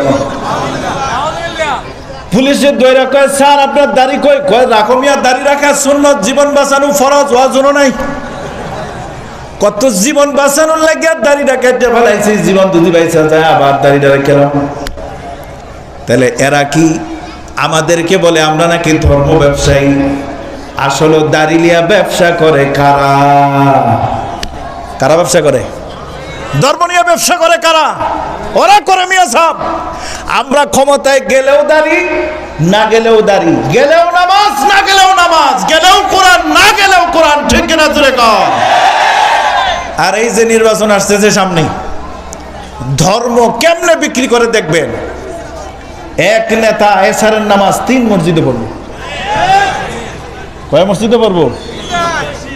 ওয়ার্কে বাইরেছে মসজিদের নামাজ, এক মসজিদের নামাজ 8:15। সামসারা কয় সাত, আহা এই কথা বলেন না। সামসারা কয় সাত, নামাজ তো শুরু হয়ে গেল, কয় টুপিও নাই, ওযু নাই। আরে টুপি আর ওযু দিয়ে কি হবো, বুটের দরকার, খারায় যায়। ঢুকছে মিয়া সাহেব, ঢুকিয়া নামাজ পড়ছে, এশারের নামাজ। একটা ভাসানির মতো সালাম দিয়ে বাইরেছে, সামনে মসজিদে গিয়ে দেখে নামাজ 8টা। কয় নামাজ ছড়া যদি যায় মুসল্লির উপরে দেখবো, দেখ পরে ভোট দেওয়া যাবে না, নামাজের সময় নামাজ না পড়ে সুরের মতো জায়গা কি করতে হবো? আবার পড়েন নামাজ। এভাবে হেনেও পড়লো, সামনে যায় দেখে 8:30 নামাজ, ওখানেও পড়লো, ওযু নাই, টুপি নাই। এই যে নামাজ দাঁড়াইলো, ওই ধর্ম নিয়ে ব্যবসা করলো কারা? ওরা করলো। এরপরে দেখবেন সুন্দর পাঞ্জাবি পায়জামা পরে একেবারে শাহসুফি, একেবারে মনে করেন দেওয়ানবাগির মতো এরকম পেট টেট লয়ে ঘুরতেছে আর বলতেছে, ভাই সাহেব ভোটটা দিয়েন বোতল মার্কায়। কিন্তু ভোট দিলেন, টুপিও নাই, দাড়িও নাই, বাস নেতারে পাওয়া যায় নাইট ক্লাবে। কোথায়? বোট ক্লাবে পাওয়া যায়। এই সমস্ত নেতার দিন শেষ। আগামীর বাংলাদেশ হবে চরিত্রবান, ভালো মানুষ, নামাজি, মুত্তাকি, আদেল, ইনসাফগার ব্যক্তিরাই হবে আমাদের রাষ্ট্রনায়ক, ঠিক কিনা জোরে কও। আমি গেছিলাম পরশুদিন বাবরের এলাকায়, চিনেন ভদ্রলোকে? স্বরাষ্ট্রমন্ত্রী ছিল, বাঘের বাচ্চা। এই বাবর সাহেবের এলাকায় গেলাম। তিনি সেই মাহফিলের বক্তব্য দিলেন, বললেন, হুজুর সম্ভবত 5 তারিখ যদি দেশ স্বাধীন না হতো, উনি বলে নাই, ওনার একজন নেতা বলছে, উনি বলে নাই কথাটা, ওনার একজন নেতা বলল যে সম্ভবত 21শে আগস্ট স্যাররে ফাঁসি দিয়ে দিত। তাহলে কয়দিন বাকি ছিল? মাত্র 15 দিন, 16 দিন বাকি ছিল। এই বাবর সাহেব বললেন, লুৎফুজ্জামান বাবর সাহেব বললেন যে আল্লাহ যে কখনো নামাজিকে বিমুখ করেন না, নামাজ যে বিফল হয় না, আমি বরং সাক্ষী। আমার উপরে 1000 পাওয়ারের লাইট জ্বালিয়ে রাখা হতো, আমি যেন রক্ত শূন্য হয়ে মারা যাই, কিন্তু রাখে আল্লাহ মারেকে। এই হাসিনা সরকার মারার জন্য বহুত কৌশল করেছে, কিন্তু নামাজের মধ্যে তারা আমি যখন সিজদায় পড়ে, আমি যখন আল্লাহর দরবারে সিজদা দিতাম, তাসবিহ পড়তাম, আমার মনে হতো প্রত্যেকটা সিজদার মাধ্যমে আমার শরীরের ভিতরে এক একটা শক্তির সঞ্চার হচ্ছে। এই বাবর সাহেব যদি পাশ করেন, ওনার ভিতরে যে ঈমান বদ্ধমূল হলো, যে আমল পরিপূর্ণ হলো, এই ঈমান আর আমল ওনার থেকে কেউ বিচ্ছিন্ন করতে পারবে না। এরকম বিএনপি, জামাত, এরপরে সরমনাই হুজুর, বাংলাদেশ খেলাফত মজলিস সহ জামাতি ইসলাম সহ সব দলের ভিতরে যারা ইনসাফগান, চরিত্রবান, ভালো মানুষ, এই সমস্ত মানুষদেরকে যখন সামনে আসবে, তখন নির্দ্বিধায় দেশকে ভালোবাসেন যারা, এই দেশের স্বাধীনতাকে অখণ্ড যারা রাখতে চান, ওই সমস্ত নেতাদেরকে ভোট দিবেন। ওই ভোট দেওয়াটা আপনার জন্য সওয়াবের কারণ হয়ে যাবে। তো যাই হোক, আমার কথা এদিক সেদিক আর বলবো না। 1 নম্বরে হলো আল্লাহ পাক যারা হাফেজ হবে, আলেম হবে, ছাত্র হবে, আলেমের সহযোগিতা হবে, সাহায্যকারী যারা হবে, মহাব্বত যারা করবে, 1 নম্বরের পুরস্কার দিবেন। দুনিয়াতে আল্লাহ পাক তাদের জন্য শান্তির জীবন দান করবেন। কোন সুবহানাল্লাহ, কোন শান্তির জীবন, সম্মানের জীবন চায় না এমন কোন মানুষ আছেন? সবাই শান্তি চায়, সম্মান চায়। কারণ সম্মান যার আছে, ঘরের চাল না থাকলেও, খাবার না থাকলেও, গায়ে পোশাক না থাকলেও যে তৃপ্তি আর ঢেকুর নিয়ে রাস্তায় চলে, এই শান্তি শুধুমাত্র সেই সম্মানিত মানুষটাই বুঝতে পারে। 2 নম্বরে আল্লাহর নবী বলেছেন,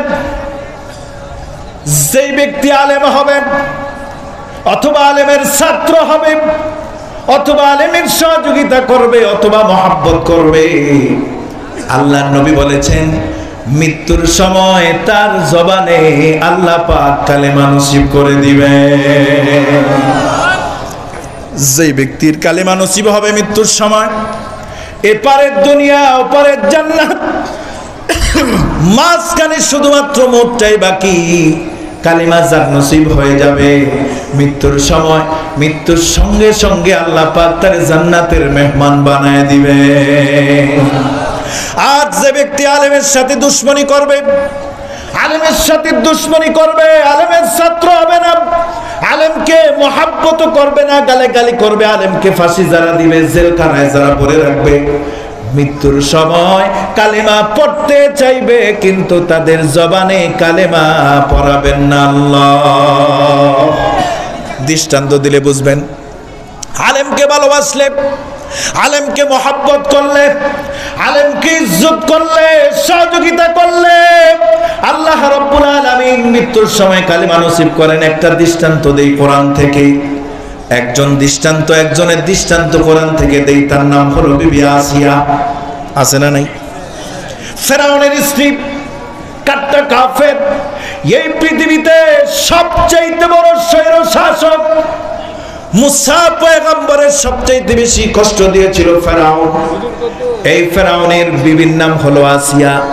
এই বিবি আসিয়া মৃত্যুর সময় কালেমা নসিব হলো, জান্নাত দেখলো, জান্নাত দেখে দেখে দুনিয়া থেকে বিদায় নিল। কেমনে নিল? বিবি আসিয়া হযরত মুসা কালিমুল্লাহ ছোট্ট মানুষ, মায়ের গর্ভ থেকে দুনিয়াতে আসলো। লক্ষ লক্ষ পুত্র সন্তানকে ফেরাউন হত্যা করলো, যাতে করে মুসা পয়গম্বরের জন্মই না হয়। কিন্তু আল্লাহর হুকুম, আল্লাহর আইন, আল্লাহর ইচ্ছা, এটাই দুনিয়াতে বাস্তবায়ন করা হবে। আল্লাহ রাব্বুল আলামিন ফেরাউনের রাজকীয় বিছানায় শুয়ায়া আগামী দিনের রাষ্ট্রনায়ক মুসা কালিমুল্লাহরে আল্লাহ পাক ফেরাউনের ঘরে লালন পালন করলো। মুসা আলাইহিস সালাম ছোট মানুষ, মায়ের উপরে ইলহাম হলো, ওহী আসলো যে একটা সিন্দুক বানাও, এই সিন্দুক বানায় সিন্দুকের ভিতরে তোমার সন্তানকে রেখে নীল নদে ডুবায় দাও। নীল নদের মধ্যে বাসায় দেওয়া হলো। এই সিন্ধুক ঘুরতে ঘুরতে ঘুরতে ঘুরতে যায় উঠলো ফেরাউনের ঘাটলায়। বিবি আসিয়া আর ফেরাউন সেখানে আছেন। এই ঘাটলার মধ্যে যখন সুন্দর এই সিন্ধুক দেখলো, খোলার পরে পূর্ণিমা চাঁদের মতো ফুটফুটে শিশু মুসা পয়গম্বর সেখানে শুয়ে আছেন। সুবহানাল্লাহ। বিবি আসিয়ার তো দেখেই সঙ্গে সঙ্গে কুলে নিল, চুমা খাইলো, আলিঙ্গন করলো, আর বলতে লাগলো, ফেরাউন আমাদের তো কোনো সন্তানাদি নাই, একে আমরা লালন পালন করি, ভবিষ্যতে এই আমাদের সন্তানের মতো হবে। ফেরাউন বাধা দিল।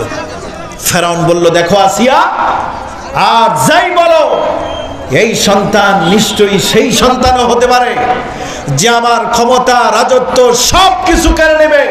গণক যেই ভবিষ্যৎবাণী আমার জন্য করেছে, হতে পারে এই সন্তান সেই সন্তান, এই জন্য এই সন্তানকে আমি হত্যা করব। অনেক লম্বা চোরা কথা।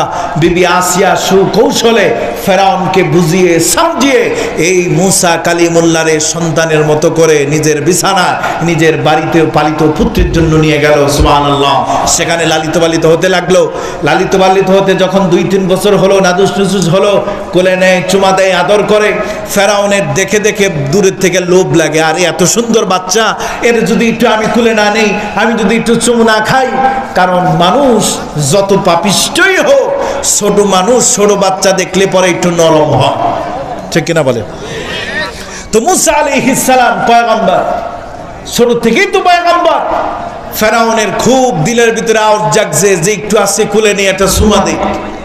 কোলে নেওয়ার জন্য যখন কোলে নিচে হাত বাড়াইছে, এবার যখন চুমু খেতে যাবে, পয়গম্বরই চর বাম হাত দিয়া বাম গালে, ফেরাউনের গালে এমন জোরে চর মারছে, একটা চরের ওজন 40 মণ হয়ে গেছে। কয় মণ ওজন? ছোট্ট মানুষ এত ওজনের চর দিছে। ফেরাউন কয়, আসিয়া রে, আমি আগেই বলছিলাম এটা কোনো সাধারণ সন্তান না, এটা কিন্তু হেমান। আমার বুঝ সারা, আমার যা বুঝার বুঝে গেছি, আজকে আমি আর ওরা আস্থা রাখবো না, দুনিয়াতে রাখবো না, ওরা আমি শেষ করে দিব। ফেরাউন মুসাকে হত্যা করবে। এমত অবস্থায় বিবি আসিয়া কৌশল করলো, আচ্ছা দেখো, যদি এই সন্তান শিশু বাচ্চা অন্য 8-10টার মতো হয়, আর যদি না হয়, তাহলে এটা বোঝার মতো একটা তরিকা আমার কাছে আছে। কি? যে তুমি একটা কয়লার আগুনের আংরা আনো আর একটা স্বর্ণের টুকরা আনো, এই দুটো এনে সামনে রাখো। যদি সত্যিকার অর্থেই অসাধারণ কোনো শিশু হয়, তাহলে সে আগুনে হাত দিবে না, আগুনের মধ্যে হাত দিবে। আর যদি সাধারণ শিশু হয়, তাহলে সে আগুনের মধ্যে হাত দিবে না, আগুনের মধ্যে হাত দিবে। আর যদি অসাধারণ হয়, তাহলে সোনার মধ্যে হাত দিবে। পরীক্ষা হয়ে যাক। পয়গম্বর মুসা আলাইহিস সালাম সামনে আনা হলো। ফেরাউন একদিকে লাগলো আগুন, আর এক পাশে রাখলো স্বর্ণের টুকরা, ঝলমল করতেছে, উজ্জ্বল আলো বিশিষ্ট। কিন্তু মুসা পয়গম্বর, ছোট হলেও তো পয়গম্বর, তিনি হাত বাড়ায়া দিয়া ওই স্বর্ণের দিকে যখন হাতটা বাড়ায়া দিলেন, আল্লাহ পাক জিব্রাইলকে ডাক দিয়া বলেন, জিব্রাইল, যদি স্বর্ণের ভিতরে মুসার হাতটা চলে যায়, সঙ্গে সঙ্গে আমার পয়গম্বরের দুনিয়ার জিন্দেগি খতম হয়ে যাবে। এই জন্য তুমি হাতটা ধরে ওই আগুনের দিকে বাড়ায় দাও, আগুনের মধ্যে হাতটা তুমি লাগায়া দাও। ছোট্ট মানুষ মুসা পয়গম্বর আগুনের ভিতরে হাত দেওয়ার সঙ্গে সঙ্গে মুখের ভিতরে দিয়া দিছে। ছোট মানুষের অভ্যাস হলো হাত দেওয়া শেষ, মুখে দেওয়া শেষ, ঠিক কিনা কন? পায়খানা করছে, বাস আপনি শুধু নেক্রান্তে গেছেন, আইসা দেখছেন হালুয়া অর্ধেক শেষ, ঠিক না? ঠিক। এই কাম শতকরা 99% সবাই করছে। কারণ বাচ্চাদের অভ্যাস হলো হাত দেওয়ার সঙ্গে সঙ্গে মুখে দিতে হবে। মুসা পয়গম্বর হাত দেওয়ার সাথে সাথে যখন মুখের মধ্যে দিছে, জিহ্বার আগাটা পুড়ে গেছে, যার ঘটনা শুরুতে বলছিলাম। তো এইভাবে মুসা আলাইহিস সালামকে আল্লাহ পাক সেভ করলেন, বিবি আসিয়ার ঘরে লালন পালন করলেন। মুসা আলাইহিস সালাম নবুয়ত প্রাপ্তি হলেন। এরপরে মুসার উপরে কালেমা পড়লেন, বিবি আসিয়া গোপনে পড়লেন লা ইলাহা ইল্লাল্লাহ মুসা কালিমুল্লাহ। কালেমা পড়ে মুসলমান হয়ে গেলেন, ইমানদার হলেন। গোপনে গোপনে আল্লাহর রসুল হযরতে মুসা কালিমুল্লাহর শরীয়ত মানে, আল্লাহর হুকুম বিধান মানে, কিন্তু খবর আর গোপন থাকলো না। কিছুদিনের মধ্যেই এই খবর চলে গেল ফেরাউনের কাছে। এই ঘটনা আপনারা জানেন।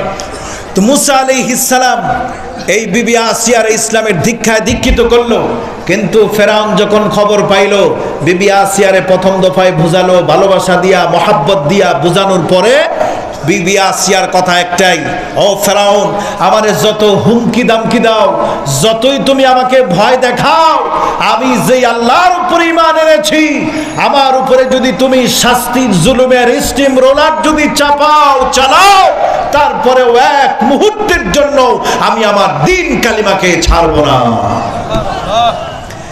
ফেরাউন বলতে লাগলো, আসিয়ারে, এই দুনিয়াতে রাজত্বের ভিতরে আমি সবচাইতে বেশি ভালোবাসি তোমাকে, তুমি আমার রানী, সবচাইতে মর্যাদা তোমার বেশি। ও আসিয়া, এখনো সময় আছে, তুমি কালেমা ত্যাগ করো, আমার ধর্মে দীক্ষা গ্রহণ করো, আল্লাহর কথা ভুলে যাও, মুসার কথা ভুলে যাও। কিন্তু বিবি আসিয়ার কথা একটাই, ও ফেরাউন, তুমি আমারে যতই বোঝাও, যতই ভয় দেখাও, যেই কালিমা আমি গ্রহণ করেছি, জীবন গেলে জীবন চলে যাবে, তারপরেও আমি কালিমা ছাড়তে পারবো না। বিবি আসিয়ারে গ্রেফতার করা হলো, শরীর থেকে রাজকীয় পোশাক খোলা হলো, স্বর্ণ অলংকার রাজকীয় রানীর পোশাক পরিধান করা হলো, কয়েদির পোশাক পরিধান করা হলো, জীবন্ত মানুষের শরীরে পেরাক মারা হলো, বিবি আসিয়ার শরীর দিয়া রক্ত ফিরিঙ্গি দিয়া বের হতে লাগলো, জীবন্ত মানুষের শরীর থেকে চামড়াটা খসে ফেলা হলো, শরীর দিয়া রক্ত বের হচ্ছে। বিবি আসিয়া স্বামী ভক্ত, স্বামীকে সম্মান করে, স্বামীকে কোনো গালাগালি করলো না, গালমন্দ করলো না, বরং আল্লাহর দরবারে দোয়া করলেন, রব্বুল আলামিন, রব্বি বিনিলি ইনদাকা বাইতান ফিল জান্নাহ। আয় আল্লাহ তাআলা, ফেরাউনের এই নির্যাতন নিপীড়ন আর সইতে পারি না মালিক। আয় আল্লাহ তাআলা, তুমি আমারে তোমার জান্নাতের পাশেই আমার একটা ঘর বানায় দাও। আয় আল্লাহ তাআলা, তুমি আমার একটা ঘর বানায় দাও। এই নির্যাতন নিপীড়ন ফেরাউনের আর সইতে পারি না। আল্লাহ তাআলা বিবি আসিয়ার দোয়াকে কবুল করলেন। বিবি আসিয়ার এই মুখের কথাকে, এই দোয়াকে আল্লাহ পাক হাজার হাজার বছর আগের সেই কথাকে আল্লাহ রাব্বুল আলামিন কোরআনুল কারীমের ভিতরে কোড করে রেখে দিয়েছেন। সুবহানাল্লাহ। বিবি আসিয়া কোনো পয়গম্বরের স্ত্রী না, কোন নবী না, পয়গম্বর না, একজন কাট্টা কাফের স্ত্রী হওয়ার পরেও আল্লাহর কাছে বিবি আসিয়ার দোয়াটা খুব পছন্দ হয়েছে। এই জন্য কিয়ামত পর্যন্ত কোরআনুল কারীমের ভিতরে বিবি আসিয়ার কথাটা থাকবে। সুবহানাল্লাহ। আল্লাহ পাক বিবি আসিয়ার দোয়া কবুল করলেন। আল্লাহ পাক সমস্ত ফেরেশতাদেরকে ডাক দিয়া বললেন, ফেরেশতারা রে, আকাশের যত দরজা আছে আমার আসিয়ার জন্য সমস্ত দরজাগুলি খুলে দাও। আর 8টা জান্নাতের ফেরেশতাদেরকে ডাক দিয়া বললেন, ও ফেরেশতারা, 8টা জান্নাতের দরজা আমার আসিয়ার জন্য খুলে দাও। যেই দরজা দিয়ে আমার আসিয়ার খুশি, সেই দরজা দিয়া যেন আমার আসিয়া প্রবেশ করতে পারে। এই হুকুম দেওয়ার সঙ্গে সঙ্গে বিবি আসিয়া পড়ে নিল, লা ইলাহা ইল্লাল্লাহু মুসা কালিমুল্লাহ। কালিমা পড়ার সঙ্গে সঙ্গে বিবি আসিয়ার রূহ কবজ হয়ে গেল। আল্লাহ রাব্বুল আলামিন বিবি আসিয়ারে জান্নাত দেখায়া দেখায়া জান্নাতের মালিক বানায়া দিছে।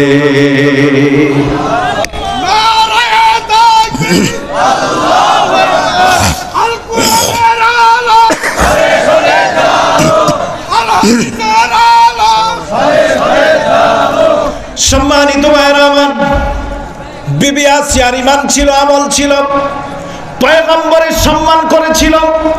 এই জন্য আল্লাহ রাব্বুল আলামিন বিবি আসিয়ার জবানে কালেমা নসিব করেছেন, সুবহানাল্লাহ। এখন বলতে পারেন হুজুর, কোথায় মুসা কালিমুল্লাহ পয়গম্বর আর কোথায় আলেম ওলামা? রাসূলুল্লাহ বলেছেন, আল উলামা ওয়ারাসাতুল আম্বিয়া। আমি থাকবো না, কিন্তু আমার ওয়ারিস উলামায়ে কেরাম থাকবে কিয়ামত পর্যন্ত। যত আলেম আসবে, যত মুফতি আসবে, যত মুহাদ্দিস আসবে, যত হাফেজ আসবে, তাদেরকে যদি সম্মান করো, মহব্বত করো, তাদের সাথে যদি ভালোবাসা রাখো, তাদেরকে যদি হাদিয়া দাও, মুসাবা যদি করো, আমি নবী মুহাম্মদুর রাসূলুল্লাহর সাথে মহব্বত রাখা হলো, আলো মহব্বত রাখা হলো, হাদিয়া দেওয়া হলো, মুসাবা করা হলো।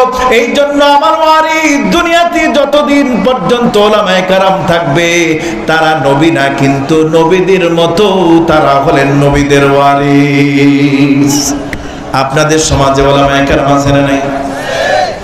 সম্মানিত ভাইরা আমার, কালিমা নসিব হলো আল্লাহর পয়গম্বর একজন আলেমকে মহব্বত করার কারণে সম্মান আল্লাহ বিবি আসিয়ার বাড়া দিলেন, জান্নাত দেখায় দেখায় মৃত্যুবরণ করলেন। 2 নম্বরে 3 নম্বরেরটা হলো, এরপরে 2 নম্বরের ভিতর একটা হলো, যারা আলেমদের সাথে বেয়াদবি করবে, নাফরমানি যারা করবে, তাদের মৃত্যুর সময় কালেমা নসিব হবে না। যেমন ফেরাউন মৃত্যুর সময় কালেমা পড়তে চাইছিল, কিন্তু কালেমা নসিব হয় না। ফেরাউন হযরতে মুসা আলাইহিস সালামকে সকালবেলা বনি ইসরাইলের সকলকে হত্যা করবে। আল্লাহ পাক মুসা আলাইহিস সালামের কাছে ওহী পাঠায় দিলেন, ও পয়গম্বর, বনি ইসরাইলের সবাই নিয়া যত মাল সামানা আছে, নারী পুরুষ ঘোড়া বড়ি বকরি যা আছে সব কিছু নিয়ে সফর করেন। সকালবেলায় ফেরাউন আপনার উপর আক্রমণ করবে। হযরতে মুসা আলাইহিস সালাম সমস্ত পয়গম্বরদেরকে নিয়ে মিশরের দিকে রওনা হলেন, ফিলিস্তিনের দিকে রওনা হলেন। সকালবেলায় সামনে পড়ল নদী। এই নদী যখন সামনে পড়ল, লোহিত সাগর। এবার বনি ইসরাইলরা বলতে লাগলো, ইন্না লামুদরাকুন।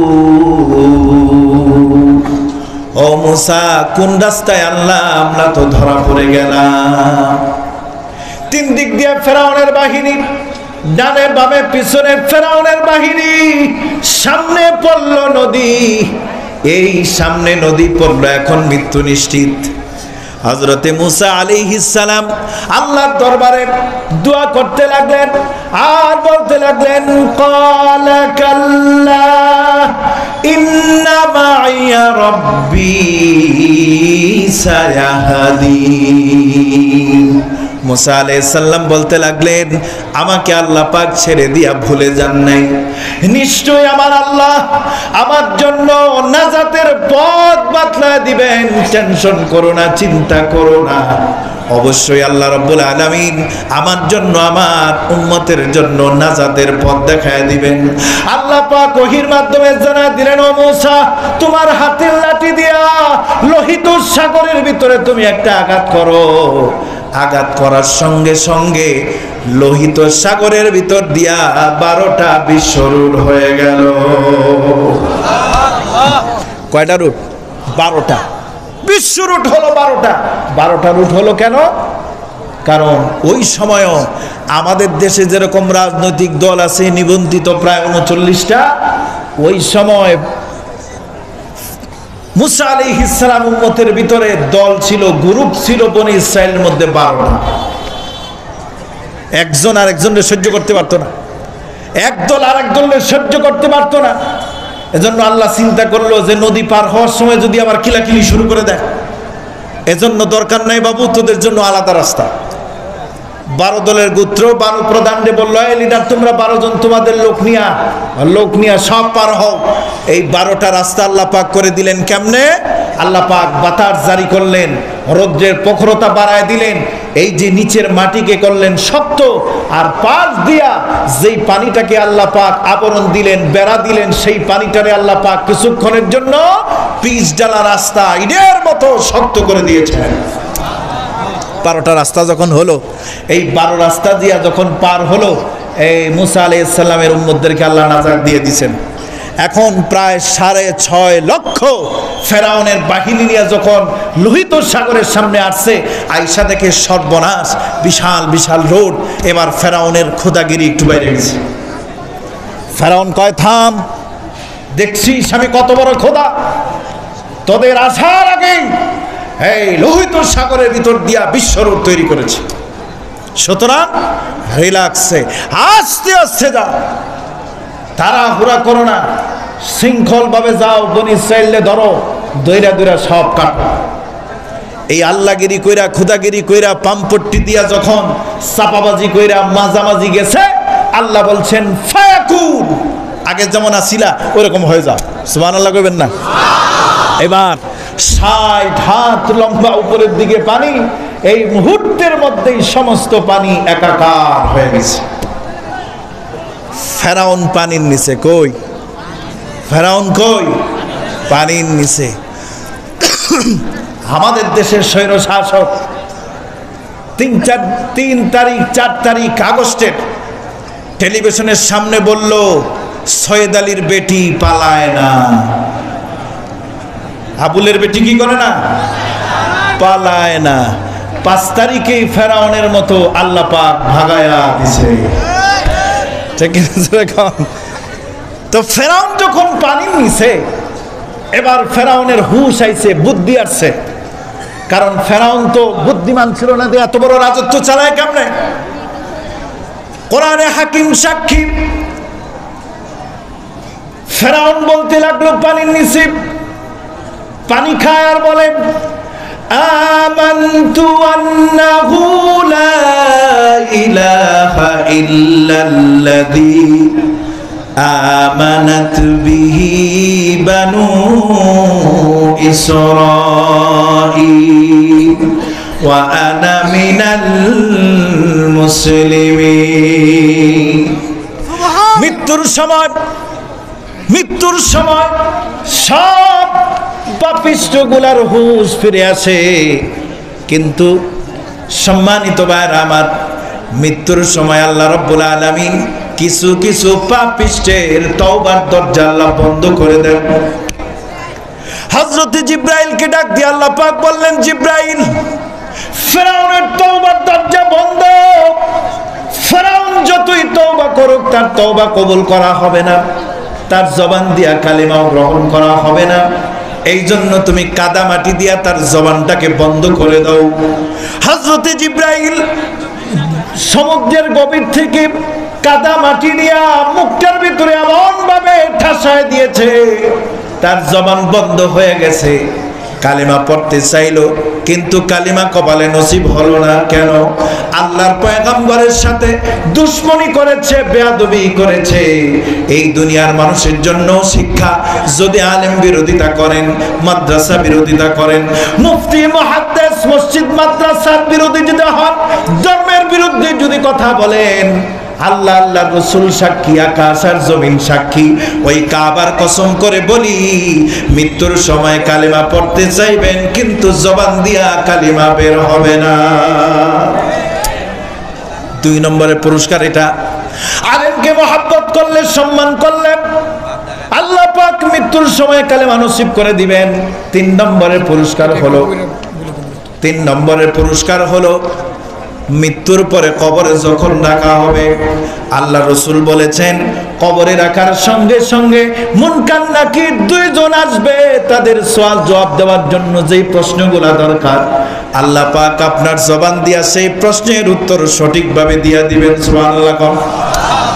3টা প্রশ্নের সঠিক উত্তর যখন দিয়া দিবেন, আল্লাহ পাক বলবেন, ফাফরিশু ফিল জান্নাহ, জান্নাতের বিছানা, তোমার বিছানা কবরের ভিতরে বিছায়া দেওয়া হবে, তোমার কবরে আযাব বন্ধ করে দেওয়া হবে, জান্নাতের নিয়ামত দিয়া কবরটাকে পরিপূর্ণ করা হয়ে যাবে। 3 নম্বরে পুরস্কার হলো কবরে আযাব মাফ। সুবহানাল্লাহ। কোন জায়গা খালি কই, মানুষ তো ঠাসা। আপনারা একটু মেহেরবানি করে একটু আগায় বসেন প্লিজ, একটু নাড়া দেন, আলসিটা ভাঙেন, জিকির করেন লা ইলাহা ইল্লাল্লাহ। পিছনে অনেক মানুষ দাঁড়ানো, ভাইরা পিছের দিকে কেউ তাকাবেন না, সামনের দিকে আগে আসেন। পিছনে দেখার দরকার নাই, আমি দেখতেছি। আপনারা সামনের দিকে আসেন, আপনারা সামনের দিকে আসেন। লা ইলাহা ইল্লাল্লাহ সুবহানাল্লাহ আলহামদুলিল্লাহ লা ইলাহা ইল্লাল্লাহ। জলদি করেন লা ইলাহা ইল্লাল্লাহ সুবহানাল্লাহ আলহামদুলিল্লাহ লা ইলাহা ইল্লাল্লাহ লা ইলাহা ইল্লাল্লাহু মুহাম্মাদুর রাসূলুল্লাহ সাল্লাল্লাহু আলাইহি সাল্লাম। এক নম্বরের পুরস্কার কি বলছিলাম? দুনিয়াতে আল্লাহ পাক সম্মানের জীবন দিবেন। দুই নম্বরে আল্লাহ রাব্বুল আলামিনের হাবিব বলেছেন মৃত্যুর সময় কালিমা নসিব করবেন। তিন নম্বরে কবরে আযাব মাফ করে দিবেন। চার নম্বরের পুরস্কার হলো আরো ভালো। চার নম্বরের পুরস্কার সম্মানিত ভাইরা আমার, চার নম্বরের পুরস্কার হলো আল্লাহ পাক হাসরের ময়দান কায়েম করবেন। ওই হাসরের ময়দানে 50,000 বছর পর্যন্ত 50 আলফা সানাতিন মিম্মা তাউদ্দুন 50,000 বছর পর্যন্ত দাঁড়ায় থাকা লাগবে। জমিনটা হবে তামার আর সূর্যটা হবে মাথার উপরে লাইটের মতো আল্লাহ ঝুলায় দিবে। এই কঠিন মুসিবতের সময় আল্লাহ রাব্বুল আলামিন এই চার শ্রেণীর অন্তর্ভুক্ত লোকদেরকে ডেকে আল্লাহ পাক একটা জায়গায় আলাদা করে নেবেন, হাদিস সাক্ষী। এরপরে আল্লাহ পাক একটা পর্দা টানা দিয়া বলবেন, ও আলেমরা, ও আলেমের ছাত্ররা, ও আলেমের সহযোগিতাকারীরা, ও মহাব্বতকারীরা, তোমরা আসো। দুনিয়াতে আমি চার শ্রেণীতে তোমাদেরকে অন্তর্ভুক্ত করেছিলাম, এই জাহান্নামে দেওয়ার জন্য না, হাসরের ময়দানে কষ্ট করার জন্য না। আল্লাহ রাব্বুল আলামিন পর্দার ভিতরে ডাক দিয়া নিয়া আল্লাহ রাব্বুল আলামিন বললেন, এই চার শ্রেণীর লোক যারা আছো আমি তোমাদেরকে বিনা হিসাবে আমার জান্নাতের মালিক বানায়া দিলাম। পুরস্কারটি ভালো না মন্দ? এই দুনিয়াতে হাফেজের বাপ, এই দুনিয়াতে হাফেজের বাপ অসম্মানিত হয়। কথা বলেন না কেন? আলেমের বাপ সম্মান কম পায়। আলেম না খায়া মরে, হাফেজ না খায়া মরে। ভাইরা আমার, মনে কষ্ট নেবেন না। অনেকের টাকা পয়সা আছে, পোশাক আসলে পোশাক আশাক দেখলে মনে হয় ফকিরনি। কিন্তু অনেক আলেম আছে এমন টাকা পয়সা তেমন নাই, কিন্তু পোশাক আশাক দেখলে, তার চেহারা দেখলে মনে হয় নুরানি চেহারা। আল্লাহ পাক তার বডি ল্যাঙ্গুয়েজের ভিতরে, পোশাক আশাকের ভিতরে এমন নোট দিয়া দিছে, দেখলে মনে হবে না জানি কোন জমিদারের পোলা। এরপরে বলবেন হুজুররা ভাত খায় না। আরে হুজুররা ভাত পায় না, বরং ভাত খায় না। প্রতিদিন কুরমা, পোলাও, বিরিয়ানি, এরপরে কাচ্চি, রোস্ট আছে না নাই? আপনারা যদি মানুষকে খাওয়ান, বেশি যদি খায়, শ্বশুর বাড়ির লোক, জামাইয়ের বাড়ির লোক যদি বেশি খায় বিরক্ত হন। কিন্তু আল্লাহর মেহমান, রসুলের ওয়ারিস, তারা যদি আপনার বাড়ির মেহমান হয়, ওই মেহমান মুফতি সাহেব, ইমাম সাহেব, খতিব সাহেব, হাফেজ সাহেব যত বেশি খায় আপনি তত বেশি খুশি হন। কথা ঠিক না বে ঠিক? কেউ খাইলে নারাজ হন আর কেউ খাইলে খুশি হন। সুবহানাল্লাহ। মনে মনে চিন্তা করেন, আবার হুজুর আমার বাড়িতে বসে আমার বাড়ির খানাটা একটু পছন্দ হয়েছে, হুজুর বেশি খাইছে, এই জন্য মনে মনে তৃপ্তি পান। আর বলতে থাকে না, হারে আরো যদি থাকতো, হুজুরে যদি আরো খাওয়াইতে পারতাম। ভাইরা আমার, এই সম্মান অমুক ব্যক্তির সন্তানের জন্য না, অমুক ব্যক্তির নাতির জন্য না, বরং যে ব্যক্তির সিনার ভিতরে কোরআন আছে, আল্লাহ পাক কোরআন যেই জায়গায় রাখেন, যেই জায়গার ভিতরে রাখেন, আল্লাহ পাক সেই জায়গাকে কোরআনের মতো মর্যাদা দুনিয়াতে বাড়ায় দেন। সুবহানাল্লাহ। ঘরের যেই জায়গাটার ভিতরে কোরআন থাকে, যেই কাপড়ের সাথে কোরআনটা লেগে থাকে, যেই কাঠের রিহালের ভিতরে কোরআন রাখেন, যেই আলমারির ভিতরে কোরআন রাখেন, শুধুমাত্র কোরআন রাখার কারণে কাপড়ের দাম বাড়লো, কাঠের টুকরার দাম বাড়লো, আলমারির দাম বাড়লো। আর যার সিনার ভিতরে কোরআন আছে, ওই সিনার ভিতরে কোরআন থাকার কারণে হাফেজুল কোরআনের মর্যাদা আল্লাহ বাড়ায় দিছে। একই কাপড় দিয়ে আপনি কোরআনের গিলাপ বানান, একই থানের কাপড় দিয়া বাজারের ব্যাগ বানান, দুইটার অবস্থান কোথায়? আকাশ পাতাল। ঠিক তদ্রুপ একই গাছের কাঠ দিয়া জুতার র্যাক বানালেন, জুতার বাক্স বানালেন, আবার ওই গাছের একটা তক্তা দিয়া কোরআনের রিয়াল বানালেন, অবস্থা কোথায়? সম্মানিত ভাইরা আমার, কোরআন যেই জায়গায় লাগবে, কোরআন একটা পরশ পাথর, এই পরশ পাথরের সাথে যা লাগবে তাই দাম বেড়ে যাবে। সুবহানাল্লাহ। আপনি যদি কোরআন পড়েন, আর কোরআন পড়ার সময় হাদিসের ভিতরে আসছে, আপনি আমি যখন কোরআন পড়ি, আল্লাহর এক শ্রেণীর ফেরেশতারা আমাদের জবানের চতুর্দিক দিয়া চুমু খায় আর বলে, ও আল্লাহর বান্দারে, কোরআন তেলাওয়াতের কারণে তোমার জবানটা পবিত্র হয়ে গেছে, এই জন্য তোমার জবানের মুখের ঠোঁটের চতুর্দিক দিয়া ফেরেশতারা চুমু খায়।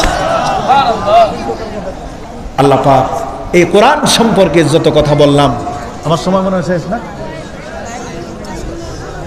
5 মিনিট তো বহুত আগেই বলছেন।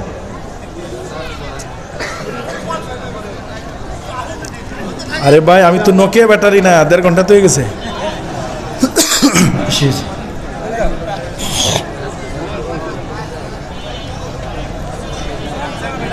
আরো কই দিব?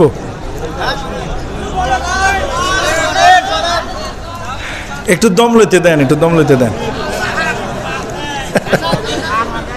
ইমাম আসিম, কি নাম? ইমাম আসিম রহমতুল্লাহি আলাইহি তাবী ছিলেন।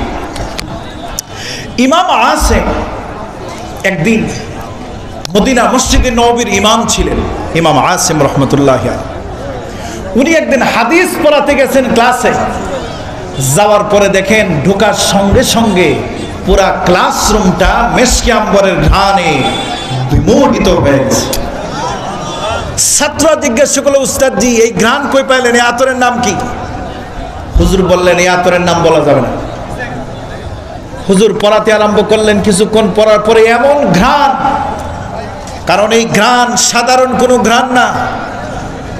তো এই দিন চলে গেল, দ্বিতীয় দিন আসলো একই ঘ্রাণ, এভাবে তৃতীয় দিন আসলেন একই ঘ্রাণ। এবার ছাত্র বলতেছেন, উস্তাদ জি, এত ঘ্রাণ কিভাবে আসলো, এটা বলতেই হবে। তো ইমাম আসিম রহমতুল্লাহি আলাইহি বলেন, দেখো, আমি রাতের বেলা সূরা মুলুক তিলাওয়াত করে যখন ঘুমায় গেলাম, ওই ঘুমের মধ্যে আল্লাহর রাসূল আমার সাথে দেখা করেছেন। আমি যখন ঘুমের মধ্যে রাসূল আসছে, আমি ঘুমের মধ্যেই দেখতেছি স্বপ্ন। আমি রাসূলকে সালাম দিলাম, মুসাফা করলাম, মুআনাকা করলাম।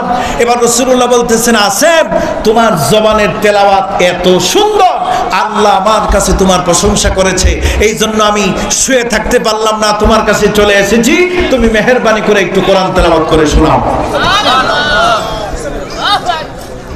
চলে আসছে। আচ্ছা আচ্ছা ভাই সাহেব, অন্য একদিন।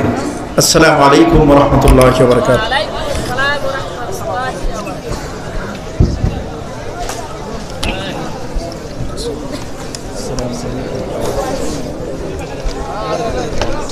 মাশাআল্লাহ।